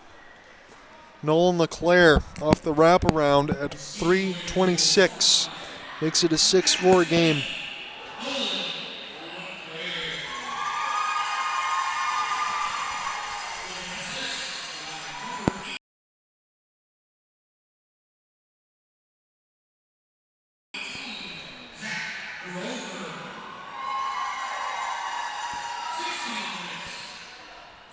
So Zach Grover going to get the primary, and that's all that there is in the mix of Nolan LeClaire. That one I could probably hear a little bit more just because of the timeout silence. My apologies there. I'm going to have to get some of the numbers to be able to pick up here. But that's why we got the other broadcasts on the side for the replays. We're going to get the story out. So it's looking ever more so like it's going to be a 1-1 split. I don't want to speak too soon with 3:26 because if the Sharks can find a way to blitz within the next 90 seconds, then all of a sudden we ignite the dynamite again. But to see the Sharks concede 6 in a playoff game is not something that I'm used to. And I know it's only 5 in a row in the mix of what it was last year. You make it 6 off the one game here, but it's the same two teams against each other for the last 5 years, the same two teams the last 3 years, essentially for the players on the roster. And it really is about who wants it more, who can make some dynamic plays. Elijah Gibbons, he's going to vacate the goal crease. So Berger's squad going to go for it all here as they're down by 2. I'm not going to say it's the wrong decision. You got to try to make something happen quickly. If you really believe in your guys, you get your top line out there. Here's an opportunity now as Gibbs takes a hit. This will be a rolling puck. That should be your ball game. That one just missed the net, though. It safely gained the red line. Gibbs will go ahead and get this again. So still a hair's breadth away there for the Sharks. 2:45 with the net pull. 6-on-5. So it'll be Joseph Gibbs. He can start this again. Outstretched pass is not a good one. This will be picked off near the right side, but a good back check for Andrew Polsha to make sure that nothing happened there on the empty net. Here's a fight for the puck. Joe Gibbs now going to have to try to dig this one out. Here is Riley Picture. Again, he really doesn't want to get too activated when he doesn't need to. Already battling with the injury and his team up by 2. Just shovel in the corner and make the smart play. Don't have to do anything physical after that. Theo Goody. Now in for Kieran Carlisle. Here's a touch pass for Polsha. Trying to find an entry with 2 minutes left, and the Sharks down by a couple goals with the net empty. Now in toward the left side for Micah will brace, trying to pick up the puck, and now this will go back again. Muskegon not hunting for that extra goal, and I think that's a smart thing here. You got to be good with that lead. You know you're up by 2, and the Sharks are the ones that have to press. Cole Halgeman off the backhand. This goes off the outside of the mesh, and Hudak going to take no chances anyway. He'll just glove it. So Nolan LeClaire with the latest insurance. That happened at the 3:26 marker. The Sharks then elected for the net pull on that Burgess squad, which I think it was the right call. Again, I mentioned this a bunch of times in the MIHL. We just don't see coaches elect to do that, and I often wonder why. And I'm glad that the Sharks are actually trying to go for something here, because what's the point in conceding? If you lose anyway, it's still a game. You want to try to get a goal to the good, and you had plenty of time to do so. You do it at 3.5. I think it's smart. As this goes in toward the left side inboards, Josh Hill now in the mix. There was a big rebound there from a Joe Gibbs shot. And we flip back down the ice. This will go wide of the empty net, so it'll be iced against the Voyagers. They're not going to care at this point. So Sharks have already used their timeout, so whatever troops they got is what they have. The Voyagers can't change. Sharks can do whatever they want. No surprise with the Kieran Carlisle line in the mix of Polsha. Kieran going to get set to take this one. You got to have this draw. Has not been a game that's had a lot of penalties in it. That's the one thing that's been completely different from game 1. Josh Hill now. And alongside for Polsha, as there was contact against Benner. This bounces off the skate. Picked up now off the slap shot. Scores! And we're not done yet. Sharks into the traffic, make it a 1-goal game against Hudak. You win it off the face-off, and that's simply how it starts. You got to get traffic on front of the net with the extra attacker, and the Sharks able to do so. That's right at 101.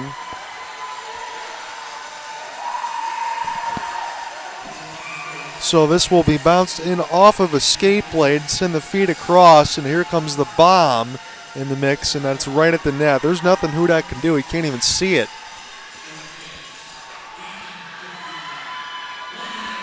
So 6-5 game. Elijah Gibbons is back in his goal crease. Sharks have 50 seconds in which to do some damage. Gibbons, this one wide, he lost his stick. Back in behind, he's rolling around. The puck is underneath him, and we get a whistle. Holy cow, this game has gotten crazy. I know that's what Mark Champion likes to use for the Detroit Pistons, but it is what it is right there, looking underneath. Just to make sure everything is stabilized. Joe Gibbs will get back to his feet. Massive humanity in front of the traffic off the slap shot. I think that might have been Jared Siegel. 26, not 29 for the latest. As Luke McCarthy. This will go chip wide. Again, Muskegon has to keep this in the Sharks' end as much as they can. Here is a long outstretch pass. If you're the Sharks here, you really got to cheat, but it'll be blown dead. That's not what they want there because Elijah Gibbons got to stay in the goal crease.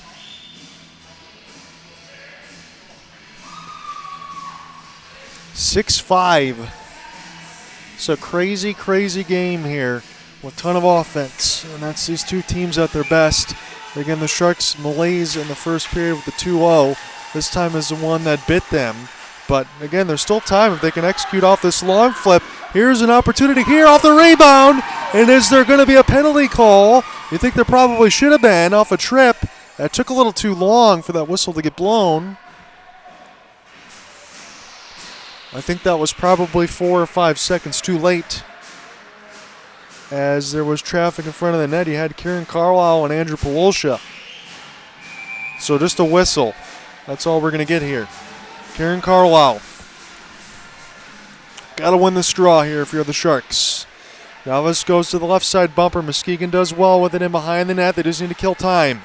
Down to 5. Here is a chance for Gibbs from a severe angle down to 2. And the Muskegon Voyagers are going to get a 6-5 victory. Nolan LeClair's goal that ended up being the insurance is going to end up being the GWG. And this is an even series in the best of 5. Both teams split at Lakeshore Sports Center. 6-5 is your final. Nolan LeClair wraparound winner. And again, I'll give you that timestamp in the mix of 3:26. That's your ball game. And that's what's going to stand up here for the Voyagers. It was entertaining as heck type of game. But again, it was that first period, a little bit of a slow start. Might have ended up leaving it that same way. As it stands, we will now officially, I can relay this to you, April 5th and 6th, Saturday and Sunday, 7 o'clock and 2:30 respectively, will be in the Red Rink at Lakeland Ice Arena. And that will go a long way to decide whether or not the Bill Long Memorial Cup will be won in Waterford or it will be won in Muskegon. This was an entertaining one. I hope you guys enjoyed. We will see you next Saturday in Waterford at Lakeland Ice Arena. It is a 6-5 final and a 1-1 best of 5. You take care. And we will get a whistle.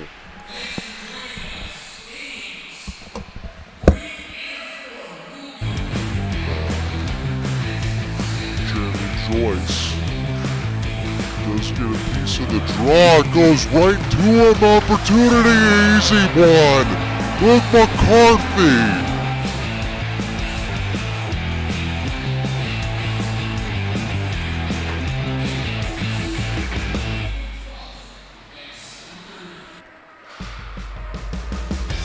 Captaincy's got it there. Pawolsha. This will get stick lifted away from him. And now Kieran Carlisle. Sweet move. Extra rebound. And what a disgusting. Very apropos. We'll see if they can get to that point where they can throw pucks in it against Jack Budak and put up a same situation. Here's an opportunity. Scores! Here's a shot to the traffic. Scores! Two things I was able to speak in existence in the broadcast. You win those multiple chances. This is picked up toward the left side blue line. Opportunity here to emerge from the Sharks. The long shot. Wow, that would be Gibbons from a way down. Got the score clock here for the rest of this third period as it stands. So that'll push across. Here's a shot from the point. And the Sharks not trying to do anything crazy. They'll look forward to it. Be easy to track the number of points. Unless it is Militia and Carlisle that are going to need an abacus. Down at the backhand, Sharks said it's Justin McComas. Almost made an unbelievable play. As this one will be deflected. Long shot, another big rebound, it's given up. Gibbons has to booty. On the left side dot. 11-10 left to go in this third. It's a 4-4 game. Big hit, my goodness. One of the boys is actually going to get to this puck first. Good work there. Jeremy Joyce races away from the hit and they score. That was a nothing burger of a play, but it worked out.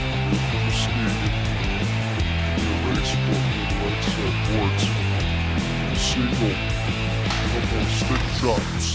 He can't get to it now behind the net. The wrap-around. Josh Hill now. And alongside for Militias, there was contact against Banner. His bounce off the skate. Picked up now off the slap shot. Scores! There's still time if they can execute off this long flip. Here's an opportunity here off the rebound. And is there going to be a penalty call? You think there probably should have been off a trip.